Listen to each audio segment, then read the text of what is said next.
Okay, so I think I mostly corrected it. We should be on both platforms now. For anybody wondering what the hell was going on, yeah, for whatever reason, something goofy happened, and oh, shut up. Something goofy happened. I'll leave it at that. I'll spend half the show trying to talk about, what the F went wrong. Okay, so where are we here? Sorry, I missed that comment here. Ebb and flow. I would love to see the technical difficulties stand by place card with nurglings laughing and shredding video equipment. Yeah. Keoma, hey, Kevin Cabal, happy Saturday, painting peoples, happy Saturday. Sir Peanut Butter, morning, Kris and Peeps, morning. Yeah, so technical issues, like I was saying, I was on streaming at 12, but I was only streaming to Twitch for some strange reason. YouTube did something funny to me, and it wasn't haha funny. It was, it was pretty damn serious. I'm not laughing. Okay, I'm kind of laughing. But anyway. Let's change the thumbnail here. I'm just going to do all sorts of shit while I'm... No, it's not made for kids. Are you kidding me? Are you kidding me? Come on. Where do I populate my channel info? My show info? Right in there, I guess. Okay. Stream might get a little laggy for a sec because I'm doing all sorts of crazy crap and doing all sorts of strange things. So anywho, I went through my usual spiel. Big thank yous. Click link in description below. Way the brush. You know the spiel. You know what's going on here. Apparently, I don't know what's going on because it's all coming off the hinges here. The wagon's coming apart. Okay. So let's go. Boom. Yeah, there we go.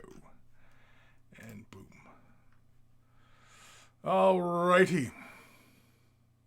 Alberto Di Bella. Hi, from Italy. Please, solidarity for us? Yes, much solidarity.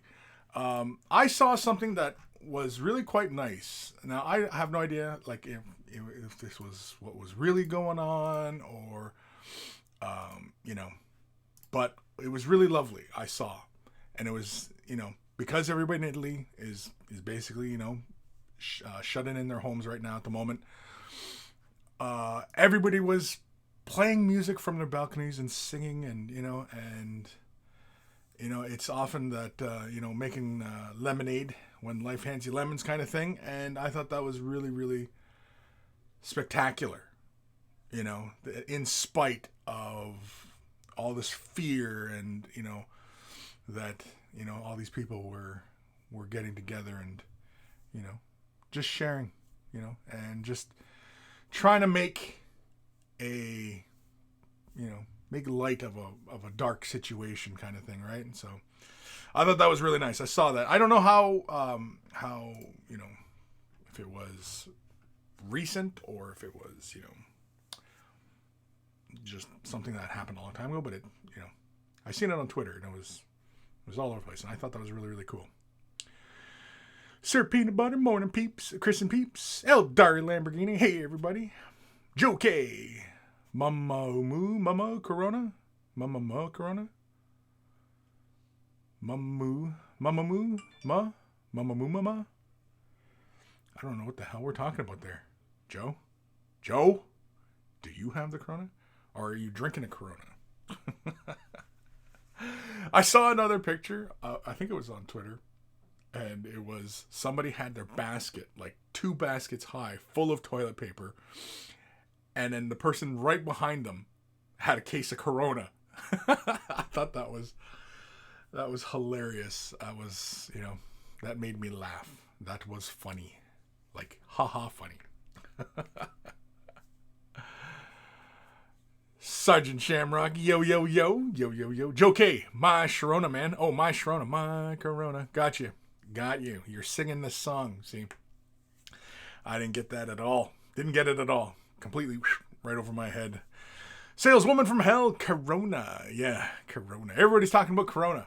You'd think that this would be a boon time for Corona beer, right? Because the word is on everybody's lips, right? The entire planet, even people who don't even drink beer, have heard of the word Corona, right?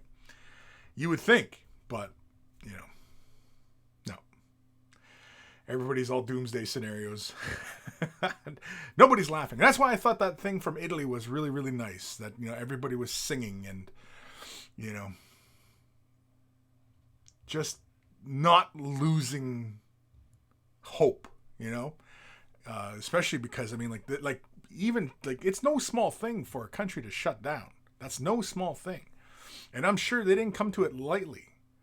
And it's going to hurt. The effects of this, even just shutting down, an entire country for a week, is devastating to the economy, So, man, it's interesting times anyway. Brutally Tops. Morning, everyone. Hope you're getting some work done on your models while you have the time. Yeah, everybody's staying in. I was doing my live stream on Twitch yesterday, getting projects done. And I was working on some more corpse grinders because corpse grinders, Ash and I have started the Dark Uprising campaign, and, we're moving through that, getting episodes filmed. And, so far, I'm finding the corpse grinders, for anybody who gives a shit about Necromunda, I'm finding the corpse grinders kind of are a bit like Goliath, but a little bit more close combat oriented. They don't have quite as much range as Goliath, whereas Goliath does have some ranged abilities, and corpse grinders have some range abilities, but it's like just little bonums with pistols, right? And it's, it's not terribly awesome, right? But so far, spoiler alert, the Butcher lives up to the name. Butcher. He lives up to the name. Disflux. My, Sharona. Saleswoman from hell. Ha! Corona. It's good advertising. What is it? Corona and a lemon? Lime. Corona and a lime. Corona and Lyme disease. That's the other joke I keep hearing. The Heretic Scott. Whoa! An hour early today? No. GMT -4. GMT -4. Daylight savings. If you observe daylight savings, which in North America we do, the clocks went forward an hour last weekend. So, yeah. It's GMT -4 now until the fall when the clocks go back an hour. Yes, I know. Thank you. I know things are all messed up. It's Twitter. Everything's exploding. It's all going to shit. Anyway. Saleswoman from hell. Less devastating than a lot of dead people, I guess, though. Sure, right? Of course.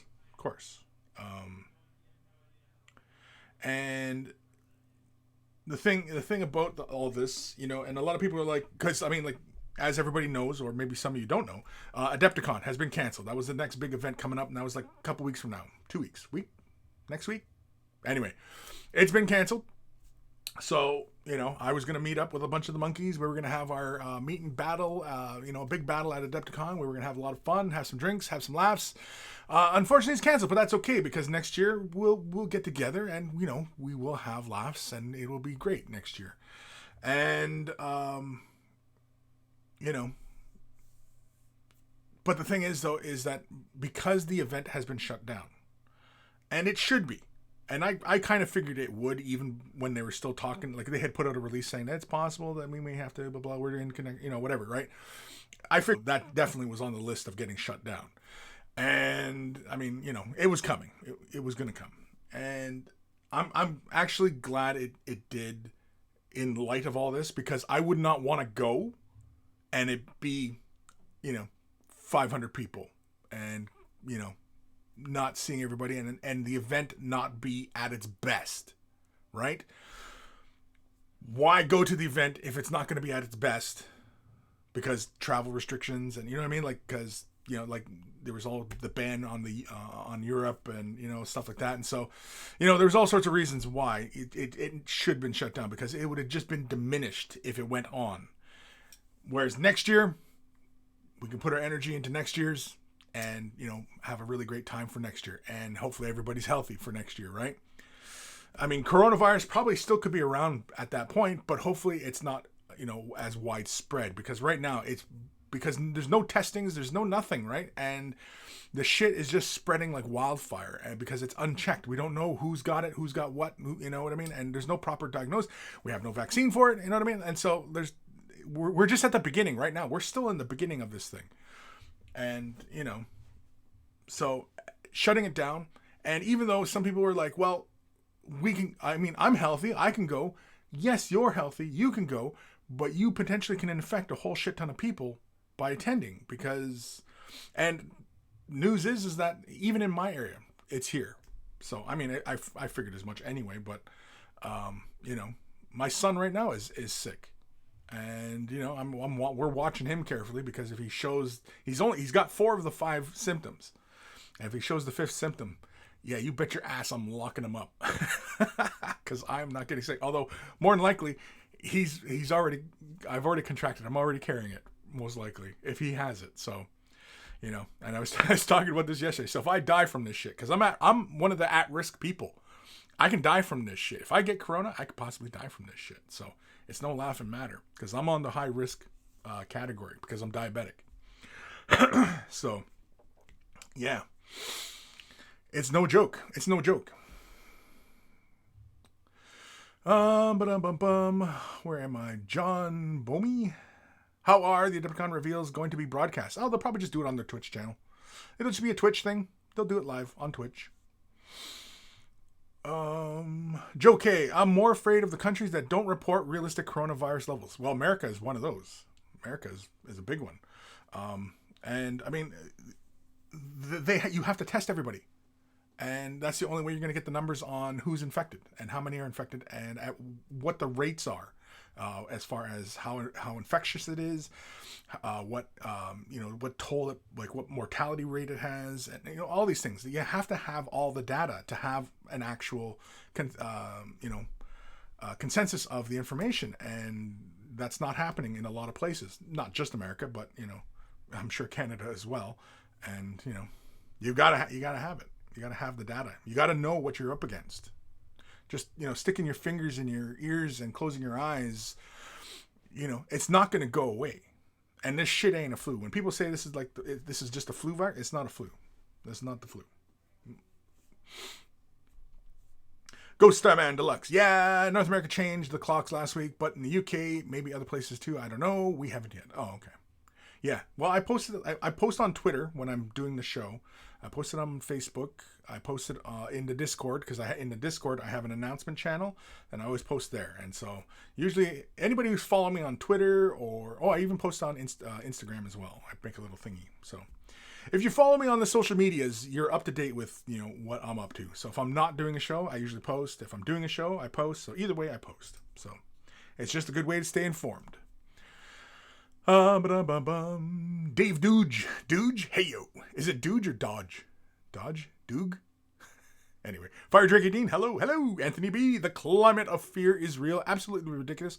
How is Canada doing? Canada, the Prime Minister is self-isolated, so that's how Canada's doing. So there you go. And the virus is in my area, apparently. So yeah, I haven't checked the latest on the information, but again, I mean, the washing your hands, I'm usually pretty religious about washing my hands anyway. Not that I'm a germaphobe, but it's just it's just a good habit. I'm usually not in the habit of touching my face, but they found that the touching the face thing, it's kind of it's just a good habit not to be in anyway. But because this thing is airborne, and so it's just flying through the air. So really, when you're in an enclosed space, and the thing is that everybody is freaking the fuck out and buying up toilet paper, and they're jam-packing the grocery stores and Walmarts and stuff like that. And what are they doing? They're in an enclosed space, breathing on each other, arguing with each other, and they're just spreading this virus around. So, it's kind of crazy to me. It's kind of crazy. People are crazy. Dave Dooge, I'm in Madrid, Spain. The city is on lockdown. No shops open apart from food. Gaming clubs and shops are shut down for 2 weeks or more. Restrictions on commuting to work on Mondays, etc. Yeah, but you got to, because you got to stop this thing from just spreading like a wildfire. You got to imagine. Okay, this is like, imagine this kind of scenario: a forest fire. Forest fire, if the forest is continuous along a great length, the forest fire will continue to burn and burn out of control. And the more fuel there is, the faster and hotter it burns. Which is why when they're fighting forests, they'll often get ahead of the forest, create a break. They'll start a fire and burn a great chunk of the forest away. So that when the fire reaches that point, it burns out, runs out of fuel, and it stops. And it stops from burning the entire way. And that's what in theory, that's what these kind of things, when you're shutting these events down, you're shutting this, you're trying to create those breaks so that the virus doesn't just keep spreading like a wildfire and, getting everybody. So that's the theory. But of course, it also is upon you, the individual, to take precautions as well. Not hoarding fucking toilet paper, but, washing your hands, being mindful. N95 mask, sure, wear it. Surgical masks, it only really just protects you from infecting other people potentially if you have it. So, But anyway. The Heretic Scott, loving the Gundam and the Patreon only stuff right now. Awesome. Thank you, Scott. Yeah, I have been doing a Patreon only right now. Let's see here. Let's grab it right now. I was working on this because I was going to give it to Matt. AKA Shipwreck, AKA Captain Filler. He gave me a cipher model. And so I've been showing everybody. I'm not going to bother zooming in. I'm just going to show you guys. And so this is the base for him. And so I was just working out how to do the OSL, creating little things. I'm not going super detailed into it. It's just going to be a good tabletop standard. But we are 3 episodes in on it. It's probably, who knows how many episodes it's going to be, because it's kind of just going to be me working through it. So as I film, I'm filming sections that I do. And so some will be interesting, some will be pretty, standard affairs, some might even be boring. I don't know, but I'm just going to record my whole process. It's kind of like a vlog, but I'm also recording it, but I'm also voicing it over. So I'm actually kind of talking about kind of my thought process and, things that I was considering and, how I was liking something and whether or not I may or may not change it again. But now that AdeptiCon isn't happening, I'm not going to be able to give it to him in person unless I wait till next AdeptiCon or I ship it off to him, which I may do anyway. I might ship it once it's done. I might just ship it off to him because, the reason why I wanted to get it done is because it's a big thank you to Matt for, his work, because he basically spearheads all of our effort for the gathering we have at AdeptiCon. And so he's basically our point man on that. And so I wanted to get it done. He asked me to do it and I told him I would do it, and I'm going to finally get it done. And so again, it's in part, a big thank you to him, so yeah. Anywho, where am I? I'm lost in all this. Ghost Star Mandalux, ironically, the UK health minister tested positive, if I recall. Yeah, probably. You live 2.6 miles from the CDC HQ. I don't know if that's good or bad. I don't know. It's probably good if you're close to it, because that's where that's where testing's done. You know what I mean? Like, yeah, and you're 2 miles away. It's not gonna fly through the air at you, like that, right? So, oh man. Eldari, I need shit tickets and the stores are out. I know. My wife, she went out and got groceries the other day, and yeah, she bought a whole bunch of toilet paper as well, along with wipes, napkins, tissues. Yeah, not that we were buying a whole bunch, but enough to cover us for a couple weeks, provided that we're all trapped in the house for a couple weeks. Dave, dude, just clean your ass in the shower. Exactly, man. Right? Yeah, you just go to the can, right? My morning routine. Okay, we're gonna get a little gross here, but my morning routine is I wake up, I do a number 2, jump in the shower, have some coffee and breakfast, possibly a reappearance in the bathroom, and then I carry on with my day, and yeah. save yourself a step.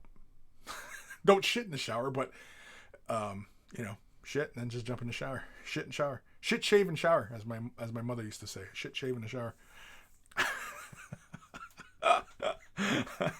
I'm sure some of you are like, oh man, that's too much info, dude. That's too much info. Dark Commission, do we shut down the world every year at flu season? No. Watch out for emergency laws that never get repealed. It's agendized, in my opinion. For 90% of the folks, it's not even as bad as the standard cold. No, and it's worse than the standard cold, dude. This is not a flu. The coronavirus is not a flu. It's closer to SARS. And why we all remember SARS and kind of go, haha, SARS, is because they stopped it.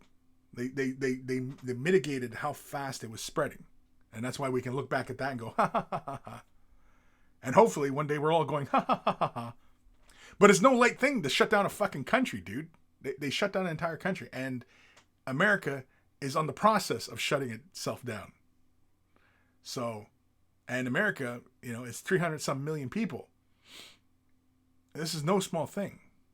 And, yeah. So, and getting into the conspiracy theory of it all, that, oh, they're going to take liberties away and stuff like that. Well, some might see it as an opportunity, but it's not like this is something that's planned. It's not like somebody was sitting back there, we're going to do this, we're going to release this. That's not a thing. That's not a thing. Lazy Monkey, I work in a restaurant. Last night was crazy busy. We were packed all night. I wonder how long that'll last. Yeah, you see, and you really should be concerned about that, especially because, again, it's a small confined area, and anywhere that has circulated air is like close circulated air. Yeah, some places that have high ceilings, it shouldn't be too bad because it draws the air up high, right? And oftentimes those kind of air conditioners can draw the air upwards, right? And you know what I mean. So as people are exhaling, hopefully, in theory, that kind of thing, it's carrying everything up. Because again, this coronavirus is airborne. It's airborne. It can live on surfaces, but it's airborne. That's how it's transmitted.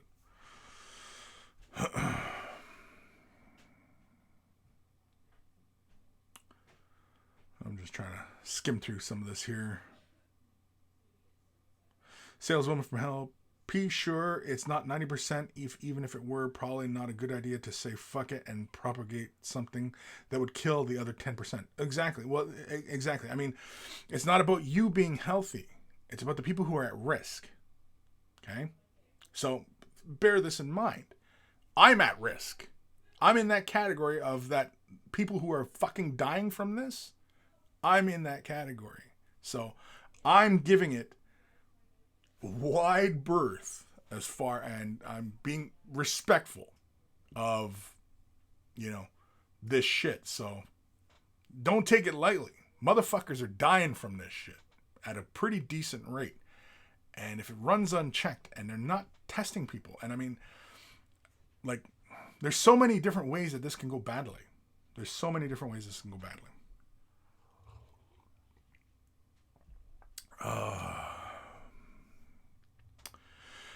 Where am I? Holy shit, Joe Eshkabach. There's my cousin. Joe, what's happening, bud eye? Don't forget your hand sanitizer. Yeah, I've got my hand sanitizer as well. The big one is obviously the hand sanitizer is a good one. They say like the masks, not huge, although the N95s much better, but the surgical masks do fuck all for you. Wash your hands is a big one, and avoid large groups, and that's kind of just common sense, right? Joe, that's my cousin Joe Eshkabach. That's a proper Ojibwe last name. Anishinaabe Eshkabach. You'll probably see him in the YouTube thing. Here's my cousin. You're still out in BC, aren't you? You're in BC? And I seen you went skydiving too, you mother. I want to do skydiving. I might have to do that this year if I survive this whole corona shit and I don't die from corona. If I don't die from corona, the virus or the beers, yeah, I'm gonna have to jump up in the air too. We'll celebrate by risking our lives. But anyway, yeah. To go back to the last name, just for everybody out there, there's still enough of us out there. Anishinaabe that have, a proper last name in Anishinaabe. And Eshkabak means new leaf. For anybody who's wondering what kind of last name that is, Eshkabak. That's how you say his last name. It's my mother's side. On my mother's side, they're Eshkabak. If anybody was curious. If anybody gave a shit. I don't know if anybody gives a shit, but anyway. Ghost Star and Alex. My dad went shopping on Thursday evening. Not sure about the TP, but no anti-bac soap, no hand gel, no pasta, no rice, except for some gluten-free shit. Yeah, I hear you. No, it's kind of crazy. And, this is how you end up in this situation, because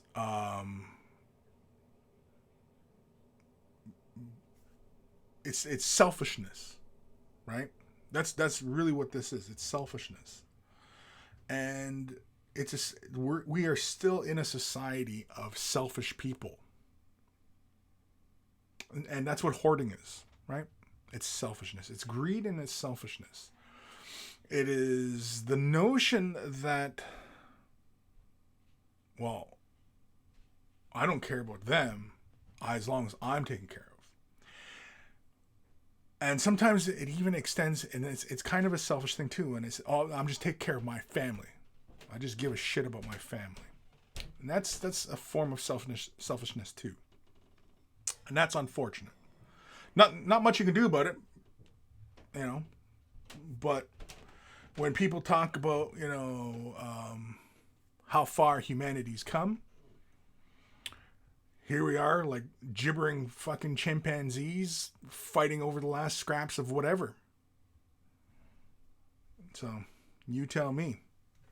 People go on about how different humanity is from thousands of years ago.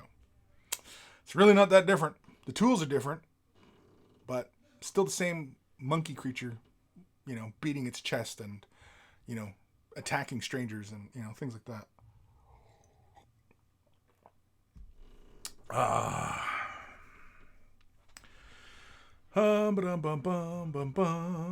Lazy monkey. So how do I know if I should wear the mask to not spread the virus if there's a fair chance I'll be contagious before I know I'm even sick? Just don't go anywhere. Just stay in. If you don't have to go anywhere, don't. Or if you do have to go out for the essentials and avoid large crowds. It's I shouldn't say it's common sense, because we're not in a common sense kind of time right now. People are being quite hysterical. And the hysteria stems from the lack of information and the lack of understanding information and the lack of trust in the information. That also is another big one. Because you get into conspiracy theories, even very intelligent people can succumb to their own fears and they start seeing plots, right? That's another form of it. And,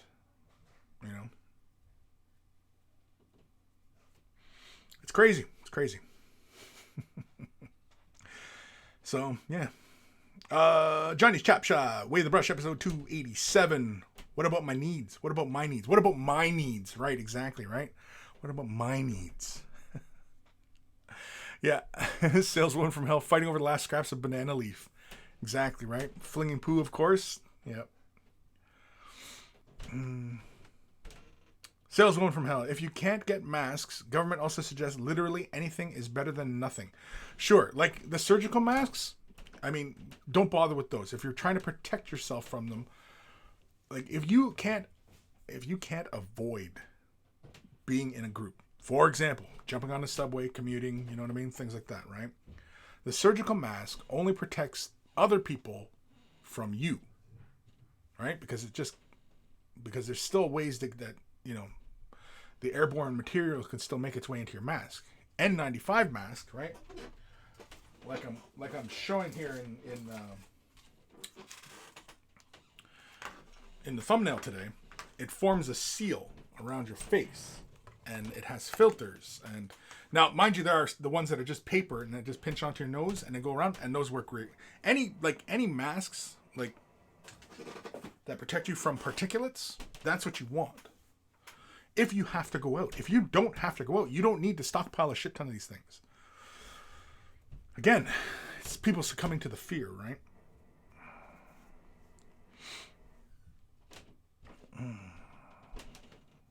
Lazy Monkey. I already stay in. I only leave my home for work or groceries. But I was like that before the coronavirus came out.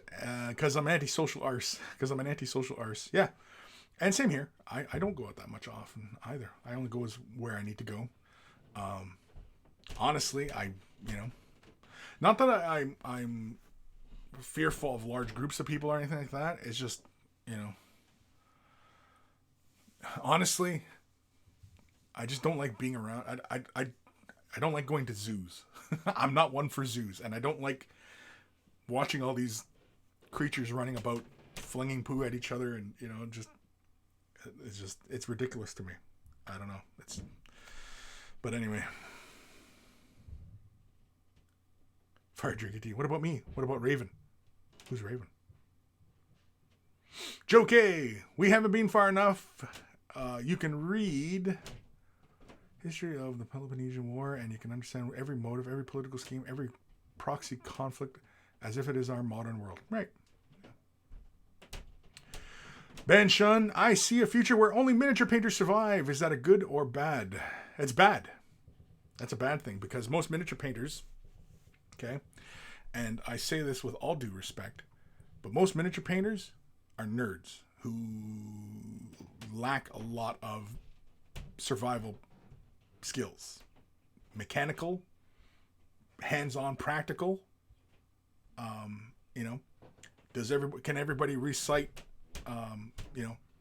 Holy Grail? Do you know the little background characters in Star Wars? Do you know how fast certain ships go in Star Trek? Do you know how to speak Elvish in Lord of the Rings? If you answered yes to any of those, you're gonna fucking die. If you're the only people on this planet, you're gonna fucking die because you don't know how to make fire. Do you know how to make a fire from scratch with no materials? Just all of a sudden I dropped you off in the woods. Could you make a fire? Because if you can't perform that one very basic task of survival, you're fucked. Okay? So, very, very simple. Do you know how to make a fire with no other materials around? Just the forest itself. I'll YouTube it. No, you can't fucking YouTube it because the power grid's out. It's gone. Everything's gone. The people who run those machines are gone.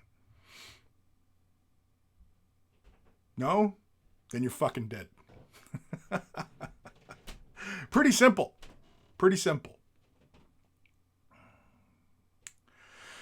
Do you know how to hunt? Gather your food. Do you know what plants are poisonous to you in your area? These are real fucking things you should know. Just saying. That's saleswoman for hell. I watched Castaway. I know what's up. Yeah. My dad is a background person in that movie. You can see him in the background when he makes it because he used to work for FedEx, and they needed extras and stuff, and so he's in that scene when he makes it back to America. Yeah. Anyway. Oh man, Lazy Monkey. Luckily, I grew up as a dirt monkey playing in the woods. Yeah, fire, shelter, snares. Sure. Yeah, zero hobbies. Yes, sir. Survival 101. Yeah. Rabbit snares. Yum. Do you eat the snares or eat the rabbit? I mean, because there's good times to use rabbit snares and bad times to use rabbit snares, right? So. But yeah, I mean, that's only 3 of you out of how many people in this hobby? All I'm saying is you're fucked. You're fucked. If it all fucking goes to shit, you're fucked.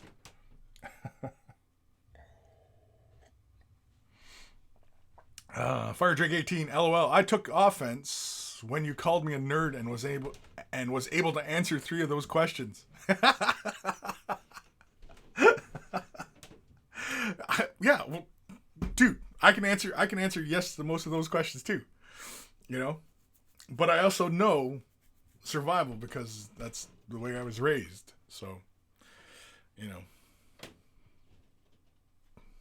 take from that what you will. And if you don't, and the thing is too is I was joking around with my daughter yesterday because I was talking about weeks ago. It was before Christmas time. I was talking about that I probably should get bug out bags prepared. And my daughter looked at me like I was some sort of crazy person. And I was like, well, I'm serious because, you know, it's entirely possible. Especially because the way, you know, especially with this in America, how inadequate the response has been, you know, it can be a very, very, very serious thing. And again, right now, the crisis is like, the crisis should have been weeks ago, but we're only in the beginning of it right now. And, you know, I was like, man, I should have got my bug out bags ready when I had the chance. Now the fucking price on everything's gone up through the roof. But that's okay, because I still have some basic necessity stuff that if we need to bug out, because our game plan, and some of you will laugh. Oh, I gotta put my candle out. I forgot I had my candle going. It's teak wood. See, ooh, hot wax. Anyway, pour some wax on myself. Wake me up. Make me feel alive. Anyway, the plan has always been that it come to anything crazy ass zombie apocalypse. We know our game plan. We know where we're going, where we're getting to. It sounds crazy, but I mean, all we need right now to make this situation worse is something environmental to occur. As we get into the end of March in North America here, we usually end up with a really cold snap. And all we need for that is to turn to ice rain.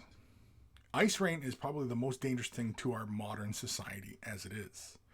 Ice rain, why it is so dangerous is because the ice builds up very, very heavily on the power lines, communication lines, stuff like that. It gets really, really heavy and the lines break. The lines break for under the weight of so much ice. Or tree branches, very, very old, crossing over power lines, stuff like that. Those become so heavy, they break and they fall and they take the power lines with them. And I mean, I don't know about where you live, but in North America, those power lines are everywhere. And power goes out. You think everybody fighting for toilet paper is hilarious, but we won't know what's going on because there won't be any social media because the power's out. Nobody will be able to communicate. So the monkeys will just continue to fling poo at each other, and it'll escalate into something very dangerous. This world that we live in, that we think is just so secure and so fantastic, is precarious. It is very precarious because we are one massive solar flare from knocking out all the telecommunications, satellites, stuff like that around space, or even knocking out power grids. What was that? 03? That was 03. We had a massive solar flare and it knocked out the power grid in Quebec, and it fucking wiped out the East Coast. East Coast was without power for a long time, and a large part of Canada was out of power. I'm pretty sure that was the one that was from a solar flare. And, you know, again, our weather is getting so fucking crazy right now, you know, and like I said, as we get into end of March, it gets really, really cold. We get a cold snap because every time I've gone to AdeptiCon, it starts off warm and then all of a sudden there's fucking snow. And so the weekend of AdeptiCon, we usually get that cold snap. And if that turns to freezing rain, that's really, really bad. Freezing rain is really bad. I don't give a shit about the cold. I don't give a shit if it's hot, if it's cold, whatever. But when it's really humid and then you get rain and then it starts to freeze, it gets really, really bad. And yeah, that's the one I'm always on the watch out for, is freezing rain, because that's the one you don't want. Freezing rain's really, really bad.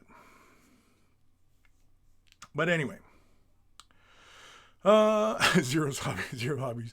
I always got mine ready to go. Yeah, your bug out bag, you always got it ready to go. Yeah. Dark Commission, episode 287, failing the nerd test. That is. So all of you nerds out there, all you giant fucking nerds, okay? And I know there's a bunch of you who are giant fucking nerds out there. Right now, okay? Turn this stream off right now. Go and learn how to make a fire with no tools. Okay? It will save your life. Okay? Go do it right now. I won't be hurt if you turn off my stream. Go learn how to make a fire with no tools. Okay? And then go practice it. It's not enough to go just watch the video and go, okay, I know how to learn now. No. Go do it. You got to practice it. Practice it and practice it. That's how you learn. So, anyway.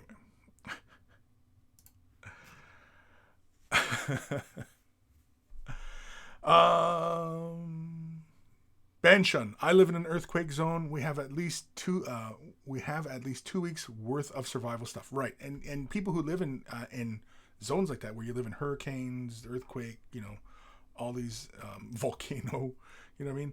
I'm sure all of you already have things prepped for when you eventually do encounter a disaster, because when you live in those areas, thinking that those things aren't going to happen, that they're years away, And of course, the other big one that can come at any moment. Now, yeah, it sounds ridiculous, but the one that can come at any moment is an asteroid. That's all we need, is a fucking asteroid to hit the fucking planet right now.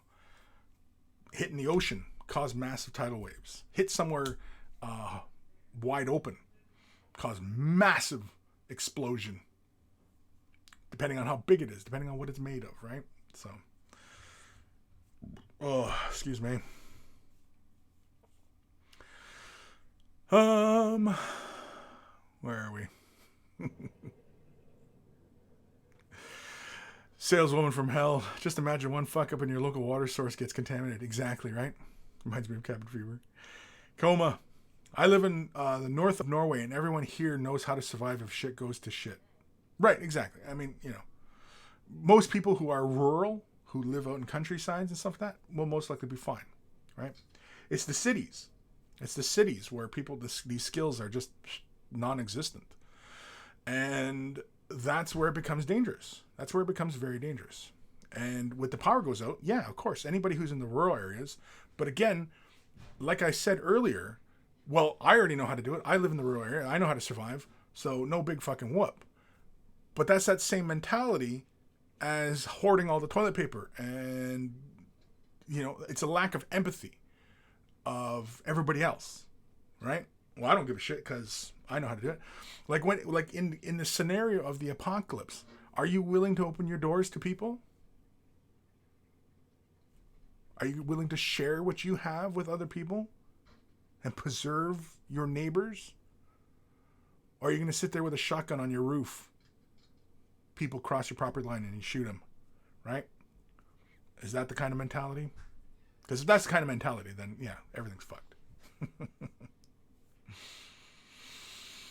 Benshun, after the big Japan quake 9 years ago, we had to have power outages because of the nuclear shutdowns. People in Japan didn't riot or loot. I dread to think what it'd be like in places like the U.S. It all depends. It all depends. I mean, it all depends on, the information, right? If people are educated and informed and trust the information, things should go pretty smooth, especially if power's out and it's going to be maybe 2 days. You got to go 2 days without power, But people don't know that. And then the rumors start flying around, right? And that's the thing, is that people are so quick to accept and believe bad news. I don't know why that is. Some say it's a herd mentality, that it stems from when, before there was humans, it was these monkey things, and, as soon as one goes, uh-oh, something scary, predator, and the rest of it all go, uh-oh, and everybody bolts, right? And so that might be our predication towards panicking like that. Is when one goes, uh-oh, and everybody else goes, uh-oh. But then I don't understand why, something like, say, for example, climate change. And somebody goes, uh-oh, and everybody's going, oh, no. Oh, no. And that's the thing. It's that same kind of thinking that has led us to this situation where we're going to have to shut down. Everybody stays indoors for a couple weeks. The economy is going to take a hit. You think, like, even once the coronavirus is passed and we're out of the danger zone, if that's the case, there's still going to be lasting repercussions from shutting down for a couple weeks, especially if America has to shut down. Holy shit. Like Italy, I don't even know how Italy is going to come out of this. And there they are singing on their balconies. Because what else can you do? You can't lose hope, right?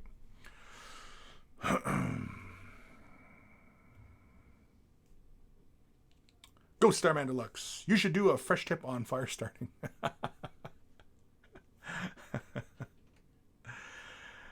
Jabba's Left Nut, episode 287. Mummy, the man on the internet, told me to start fires. I didn't tell you to start fires. I said to learn how to start a fire. Yeah. Learn, people, learn. For fuck's sakes, learn. God's sakes. Lazy Monkey, massive solar flare. Yeah, exactly, massive solar flare. That's another big one, right? Like danger to us is even beyond our world, right? And for some reason, we seem to think that, oh no, that's so far away. That's science fiction, right? Massive solar flare. The sun goes into cycles every 50 years or something like that. Every 100 years, it has cycles, and it just starts spitting out ginormous amounts of shit. Never mind gamma ray bursts from exploding stars, from quasars, which are like shotgun blasts through space, where it's just this massive bullet of gamma radiation. And if by whatever chance some star that exploded a long time ago and those gamma rays are traveling through space and we end up in that path, boom, the entire planet gets irradiated by gamma radiation. Yeah, you'll see motherfuckers just coming melting apart like at the end of Raiders of the Lost Ark. And that's a very real possibility. Never mind, they talk about the silent black holes, the rogue black holes that are that are just lost in space, or a black hole that consumed all the matter that was around it, and so it's dark. It's just a black hole in space. It's just dark because there's no matter around illuminating it. And whether it's on if it's in the orbit of the galaxy where it stays somewhat orderly, or if it's from another galaxy and it comes through and it's traveling through, you know what I mean? Like, there's all these different dangers of space, And again, asteroids is a very real one, because we have an asteroid belt surrounding this system. Between Mars and Jupiter, there's an asteroid belt, and then outside of Pluto's orbit, there's Pluto's part of, I guess, the orbit of asteroids. So we're surrounded by asteroids. And all it takes is for a couple of them to knock into each other and just be that perfect event where they come in. Now, mind you, our moon protects us. The other planets protect us. Jupiter is a big one for protecting us, right? So, yeah. Who knows? There's dangers every day. And yet here we are fucking squabbling over fucking toilet paper. Anyway. Lazy Monkey. Cities lack the skills and the resources to support the population density without constant supplies. Yes, that would definitely. And the people from the cities would come spilling out and would be hysterical and will have no idea what to do. And so, it's the way it is. Axel231. Chatbot is slightly off on Twitch.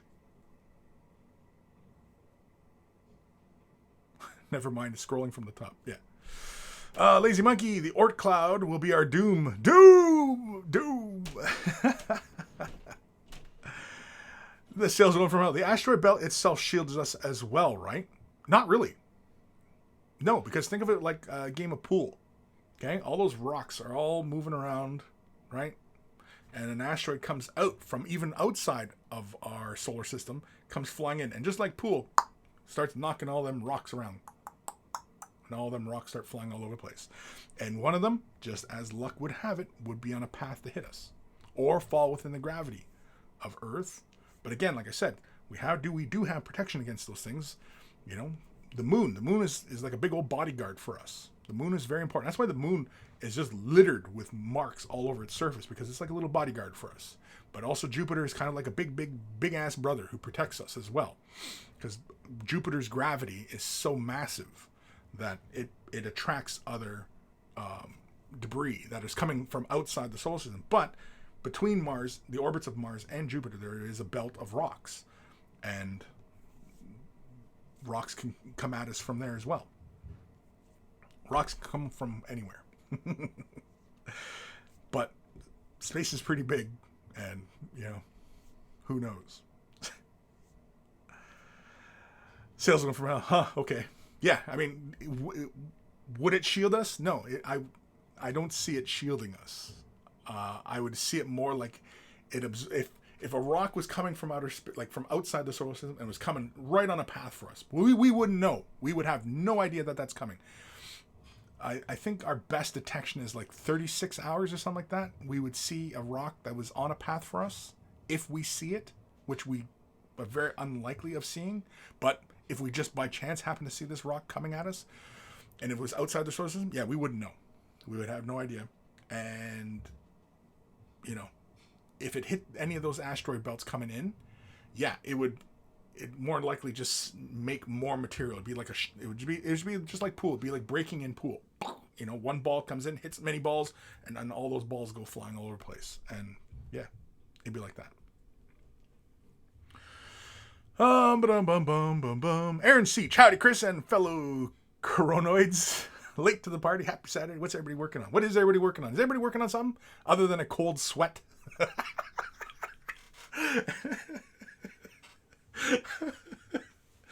Because yeah, I've probably been painting a bit of a doomsday picture for holy shit. I've already been going on for an hour like this. Damn. Oh no, I started a little bit late because I had technical issues, but yeah. Yeah, everybody's like, "Holy fuck, Kris!" Like, but these are very likely scenarios. Now, are they impossible? No. Improbable? Possible. Likelihood of them happening? Who can say? I mean, it's hard to do the math on, say, like the asteroid one, because we don't watch all the sky. We just don't, you know. Even with all our telescopes, we're only watching, I think, like 5% of the sky, something like that, the total sky. So it's basically looking through. We got a big sheet of paper over us, and we're looking through a pinhole through that piece of paper, and we're trying to see dangers. And yeah, so, but we got to make sure we have the most powerful military. We got to make sure we have, you know, the best Wi-Fi. We got to make sure we have these things. These things are very important. Not watching out for external dangers. No. Not making sure we have clean water. No, we can't have that. We got to have the strongest military. We got to make sure we have nuclear weapons. No, those things are the important things. Oh, we got to make sure we keep out the illegal aliens. Oh, no. What's this?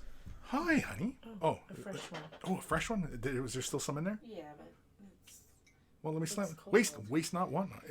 I've drank cold coffee on here before. The wife brought me coffee. Thank you. Yeah, it was cold. Yeah, Oh, God. Anyway. So, yeah. I've been painting a pretty awful picture today, I think. Maybe we should lighten things up a bit and start getting to some emails because like I said at the beginning of the show, well, I guess maybe a bunch of you probably didn't catch it, but yeah. Got a whole bunch of emails to get through. Ghost Star Man Deluxe. The asteroid belt does help a bit because when asteroids hit each other, they get broken up a bit, reducing the chance of a hecking chonker of a meteor showing up. Sure. But again, it's one possible rock becoming many possible rocks, and depending what those rocks are made of, right? If they're rock, if they're iron, you know what I mean? If they're dense metals, you know? Like for example, like an asteroid, say the size of a football field, okay? but it was made entirely of rock. It was just plain old regular rock. That's not as bad as an asteroid that's a quarter the size that is made of iron, right? So it's not just the size of the rock that matters. It's what it's made of. And we do not have the technology in place to categorize and observe all of these different rocks flying around us. So, yeah, because we're so fucking concerned about what other countries are doing. We're so fucking concerned about that shit. Oh no, we gotta stop illegal aliens. Oh no, we gotta stop the spread of viruses. Oh no, we gotta make sure we have a strong military. Oh no, we gotta worry about the price of oil. Oh no, we gotta make sure oil moves through fucking territories. Oh no, we're not concerned about the fucking air. We're not concerned about the fucking water. We're not concerned about the dangers of outer space. We're concerned about fucking Wi-Fi. We're concerned about, fucking TV shows. We're concerned about, mundane things. They're pacifiers. They're just pacifiers. Or cell phones. So fucking concerned about our cell phones. It's ridiculous to me. Anyway, like I said, if I had 20 cloned sons, I would begin a crusade. Axel231. I think we have more choice or chance dying from a nuke or global warming than we do anything from space. I mean, that's your opinion. I would like to see the numbers actually of what people forecast. What is the likelihood of the end of humanity? I think probably a virus. I think the Earth,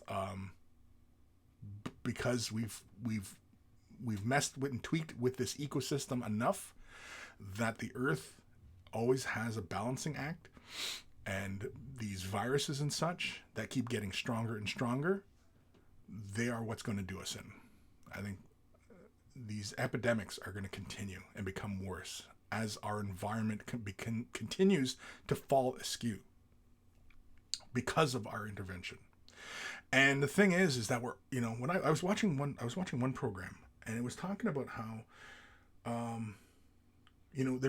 the decimation of an animal population in one area, and so they transplant, similar species or even the same species into that area, and it changes the ecosystem, right?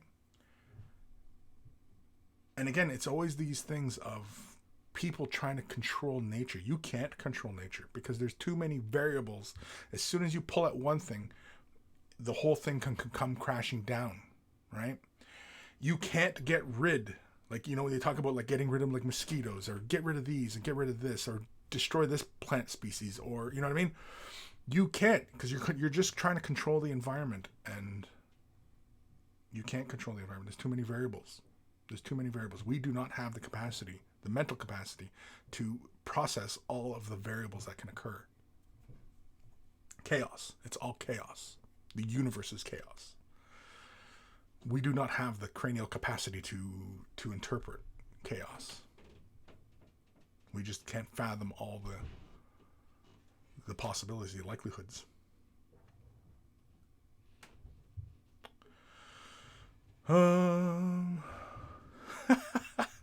Saleswoman from hell, waiting for the gold asteroid to make us rich. Do you know, really, realistically, a gold asteroid, an asteroid like say the size of a football field hitting the Earth? Do you realize how catastrophic that would be? That would probably, especially if it came in at the right angle, that would crack right to the mantle of how dense that is. Because traveling through space, it would be huge. That thing would just, and it would just crack the Earth, and the crust of the Earth is like an eggshell. If you imagine the Earth, that's how thin that crust is on the Earth that we live on, that we think is so solid. That crust is so thin. Yeah.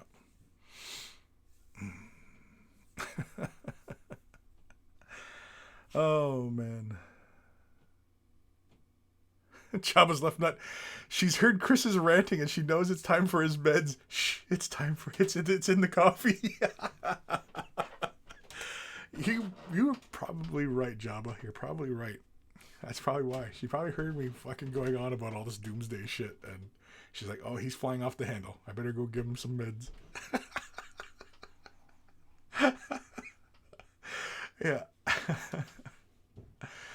But all I'm saying is just don't give in to the fear. Educate yourself. Process the information. Right? Don't give in to fear.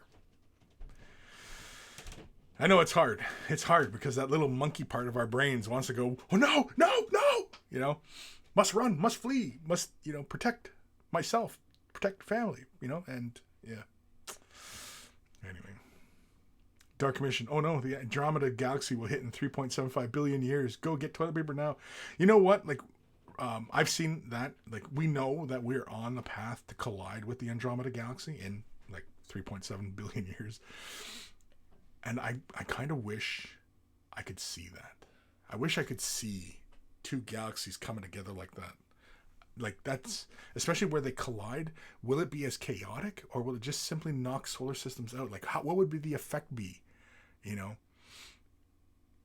of solar systems interacting with each other? And, you know, it's fascinating. It's fascinating. Gravity, you know. Anyway.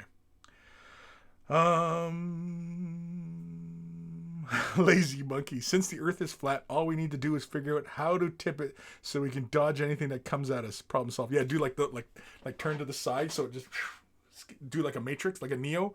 Just backflip while the bullets are flying past us. Yeah, damn it. There you go, right? You nailed it on the head, lazy monkey. You nailed it. You got it. We're good to go. Lazy monkey's got the plan because it's a flat earth, and it's a flat earth. Yeah, there's you know, overwhelming evidence that it's flat Earth, and so yeah. Aaron Seach. Nature has a way to remind humanity just how puny it really is, whether it is a tornado, an earthquake, a virus, or Godzilla. Yeah, I still have to watch the third Godzilla, the animated Godzilla. I still have to watch that third one because I watched the other two and it was pretty interesting. And I can't remember what the hell the Godzilla series is called, but it's on Netflix. But yeah, I got to watch the third one still. And I still have to watch Castlevania. I haven't watched Castlevania yet. But yeah. And see, the thing is when we're talking about humanity and nature, see, I think that's the problem. Right there. Is the language we use. Because the language we use forms the thoughts we make. Right? Language and thought. It's kind of a chicken and egg type thing. What comes first, right? But humanity and nature, we always talk about them as separate things, and it's never, you know, the same thing. Humanity and nature, we always see it as something separate, and I think that's the problem. We see ourselves separate from nature. Top of the food chain. What chain? Chains are for enslaving, so we're at the top of this enslavement, right? The language, listen to the language we use, right? Top of the food chain. No, we're not the top of fuck all. We're part of it. We're part of nature. That's what we've forgotten. Everyone has forgotten that we're part of nature. I was really interested when I went to England last year, and I was really kind of curious about how people, you know, are connected to the land they live in, that they're from, that their blood has history right into the soil, right? And I'm kind of curious about that when I you know, see other places, and I'm curious about how, you know, the people are concerned over the land that they're part of, and it's everywhere, you know, that they're disconnected. The people are disconnected. And you can remember a few weeks back we were talking, I was curious about who the people were of, you know, the island of the UK, or islands, that who were, you know, like the original people in that area, you know. But anyway,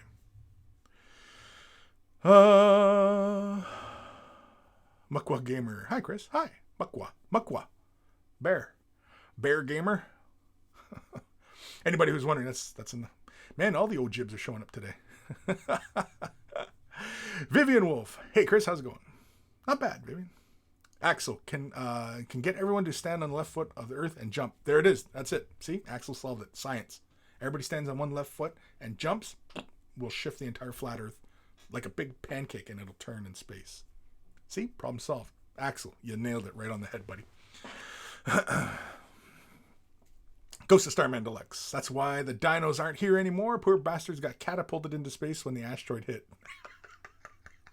Yeah, it was because Pangea, right? It was all Pangea. They're all the thing, and the asteroid like that, and the whole thing just like a dinner plate. Pork chops went everywhere. Jacopo Mungio.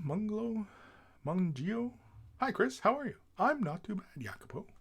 It's been a while since I've read that name. Vivian.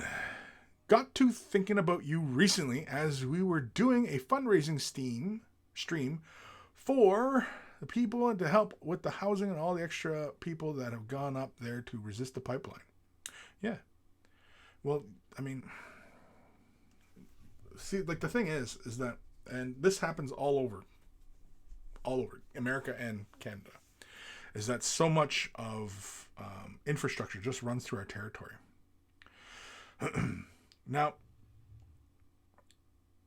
the big thing, and this is the thing that's got people got to remember, is that these issues, they're not with the people like in Canada. This is not First Nations and Canada, the people, the Canadians. This is not an issue between them, right? There should be zero friction between us and Canadian citizens. I don't know why there is. Typically, it's racism. But the issue is with the government and with the corporations that are, pulling strings. And those are dangerous. Those are dangerous. And again, it's greed. It's just greed. They were given options to run their lines around. No, we're not going to listen to these Indians. We're just going to put it right through their territory. That's a problem. It's a problem. Because it's a lack of respect, right? And, people think of Canada and a lot of the U.S. as one single kind of entity, and it's not. It's like Swiss cheese. There's pockets all over the place that are unceded territory. It's like my home territory, Garden River. It's unceded Ojibwe territory. It's ours. We hold sovereignty over our land in that space. It's our laws that apply. It's our sovereignty. We are our own sovereign. We're not citizens of America. We're not citizens of Canada. We're not fucking Native Americans. We're not Native Indigenous Canadians. We're not those things. We're if anything, a broad term to the peoples of North America is First Nations, because it refers to we were the First Nations. First Nations before Europeans showed up, right? And I can't remember where I was initially going with this point, but the issue is not with the people. The issue is with the governments and the corporations that seek to still destroy us. So now, it's a pretty easy fight. It's a pretty easy fight, because doesn't everybody want clean water? Like, you ask everybody in Flint, don't you want clean water? Then why would you allow this? Why would you allow something like this? Why would you allow somebody to pollute your water? Water used to be free. The idea of charging for water, back when my grandfather was still on this planet, the idea of charging for water, that's alien. It's crazy. Who knew? Pretty soon be charging for air, fresh air. Oh, pollution, air, right? Things keep going the way they're going. Yeah. Unless, of course, Mother Nature corrects the problem, and she just basically eliminates this life form that, is fucking up the ecosystem. So the ecosystem's all fucked up. Well, we'll correct. Earth's pretty good at self-correcting. It's pretty simple.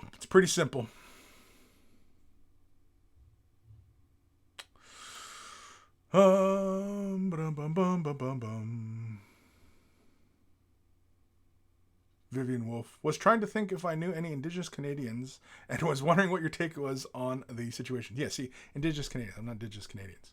Because that's to imply that that Canada, that when I was born, I was Canadian. That's not the case. I'm Anishinaabe, Ojibwe. But to be correct, I'm Anishinaabe. If anything, to use a broad term, First Nation. I'm not Indian, because Indians come from India. So we're not Indians. But under treaties, we're labeled as such. And so following the legal system, we will use that definition. But only because it still applies. Those laws still have to apply. And because both Americans and Canadians have to obey those treaties, because, again, we were sovereign people. We're not citizens of Canada. We're not citizens of America. Well, those of us who are born with it, with our sovereignty, and we're, we recognize our sovereignty. We're not citizens. We're not. If anything, well, fuck, we were allies to the crown. That's about the only way you can see it. We're allied. We were friends to the crown. Till the crown started going back on fucking issues. Right? So, yeah. But we're not Indigenous Canadians. That term's incorrect. It's incorrect. Like when I was in England, and I saw somebody who, looked like their ancestry was of that land, I would not be incorrect saying that they were indigenous, that they were native, and I've referred to them as native. You're native. Yeah, because that's all that word means. Doesn't apply to, it doesn't, you know what I mean? It's just like fucking Australia and referring to the people who were there, Aborigines. Well, because they're Aboriginal. That applies to anybody whose people is from the area which they have been rooted in for, millennia, right? It's incorrect. It's an incorrect label. What are those people called? Call them by their name. What they identify as. You go to China, you don't say, well, these are all a bunch of natives. That term wouldn't be incorrect. These are indigenous. That wouldn't be incorrect. But it's wrong and it's rude. Right? But again, it stems from a lack of education. Lack of empathy, lack of compassion, lack of understanding. But a big one is a lack of education.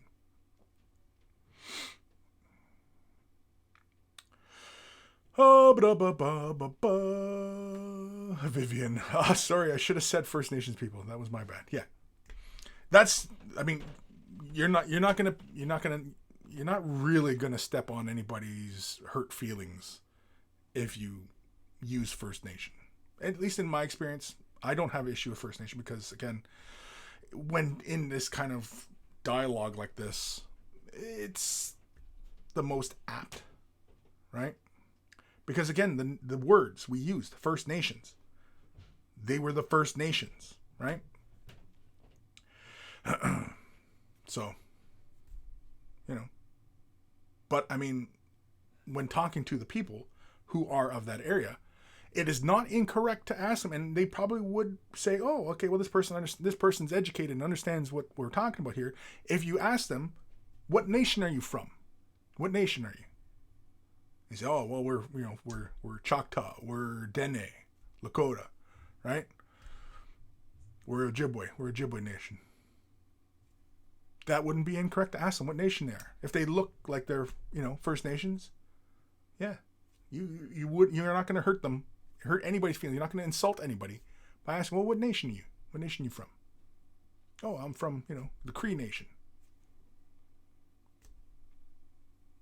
So, that's all it takes. See? Education. That's it. Educate a bunch of you right now. Spread that education. Don't keep it to yourself. Share the information. Because all you're going to do is help people understand. And that's all we want, right? That's all anybody wants. It's the only reason I do what I do. I share my painting information with everybody. Right?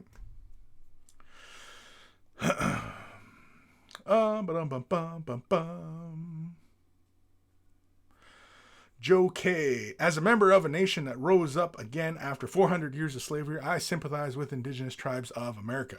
Yeah. Well, I mean, again, we can go into, colonialism as well. That's a big one. And colonialism, that's something that, that's a mindset. Colonialism, making a colony. Because we're going to go out into space. We're going to go to Mars. We're going to go to the moon. Make a colony. Right? It's that colonial mindset that is, it's not good. It's not a good mindset. So, anyway.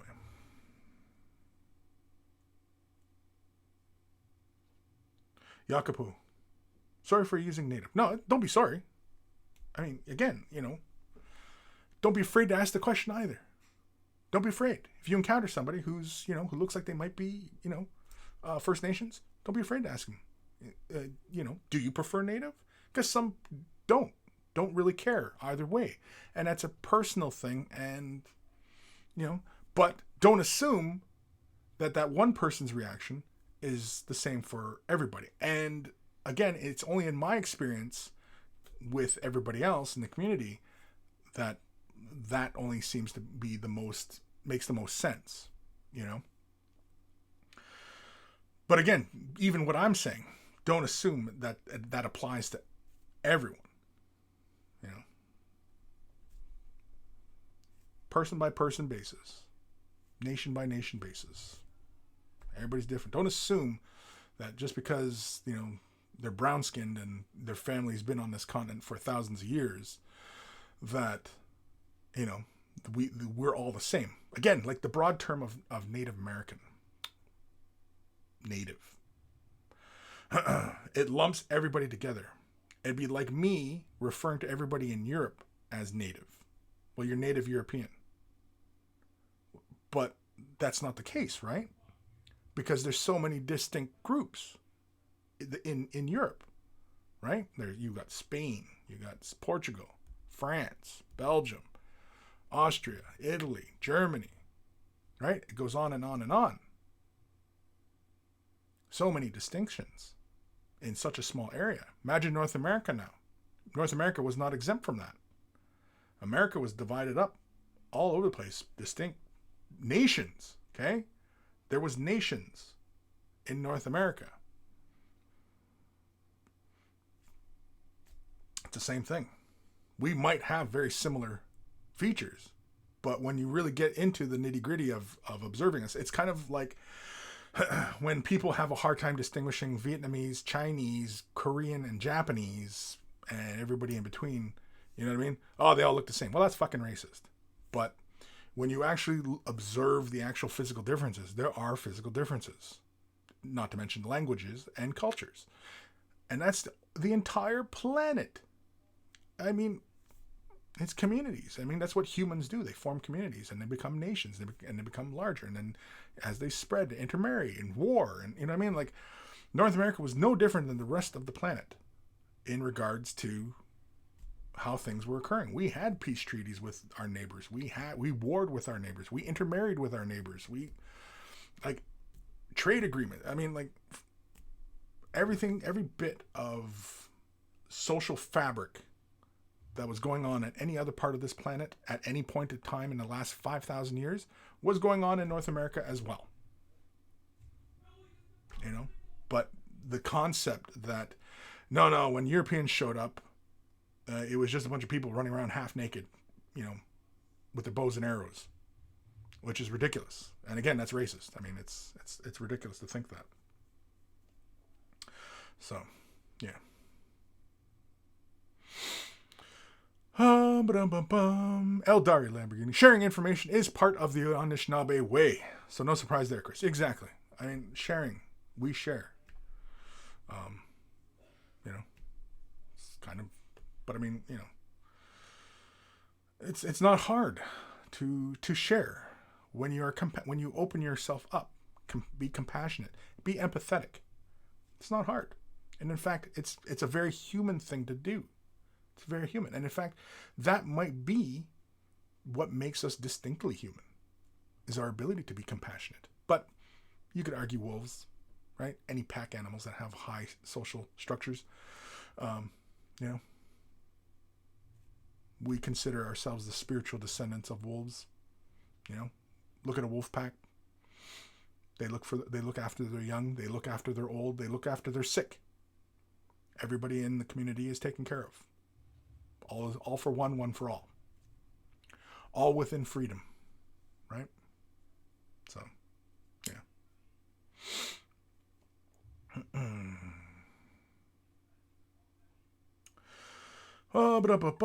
Saleswoman from Hell. I guess that's kind of like trying to lump Aztecs and Man and Athenians and Spartans. Yeah, they're distinct people. They're distinct people, different languages, different cultures. I mean, it's like, okay, like I'm Anishinaabe, I'm Ojibwe. I culturally, physically, we are not similar to Six Nations, Mohawk, Iroquois. We don't look identical to them. We don't have the same language. We don't have the same spiritual beliefs. We're not the same people. So to lump us together into the same group is simply racist and ignorant.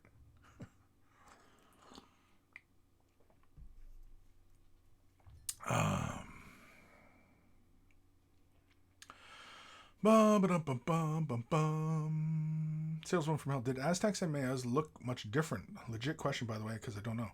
Did they look much different? Like physically or like in garb? Like how they dressed? Because they were both different. And oftentimes in the artwork, Mayans, and even like when you look at Mayan people now, because they're all in the Yucatan, not all of them, but I mean a large portion of them, because that's where the old cities are, right? I'd love to go to the Yucatan. I would love to go and visit the temples. Oh, I'd love to. I would love to. Not right now, because it's hot as balls probably, and coronavirus is fucking everywhere. But anyway, from my understanding, from looking at like people in Mexico and such like that, like they're different. You know, I mean, you can even spot some differences between like, you know, Haida, Apache, Ojibwe, Iroquois. I mean, there are physical differences.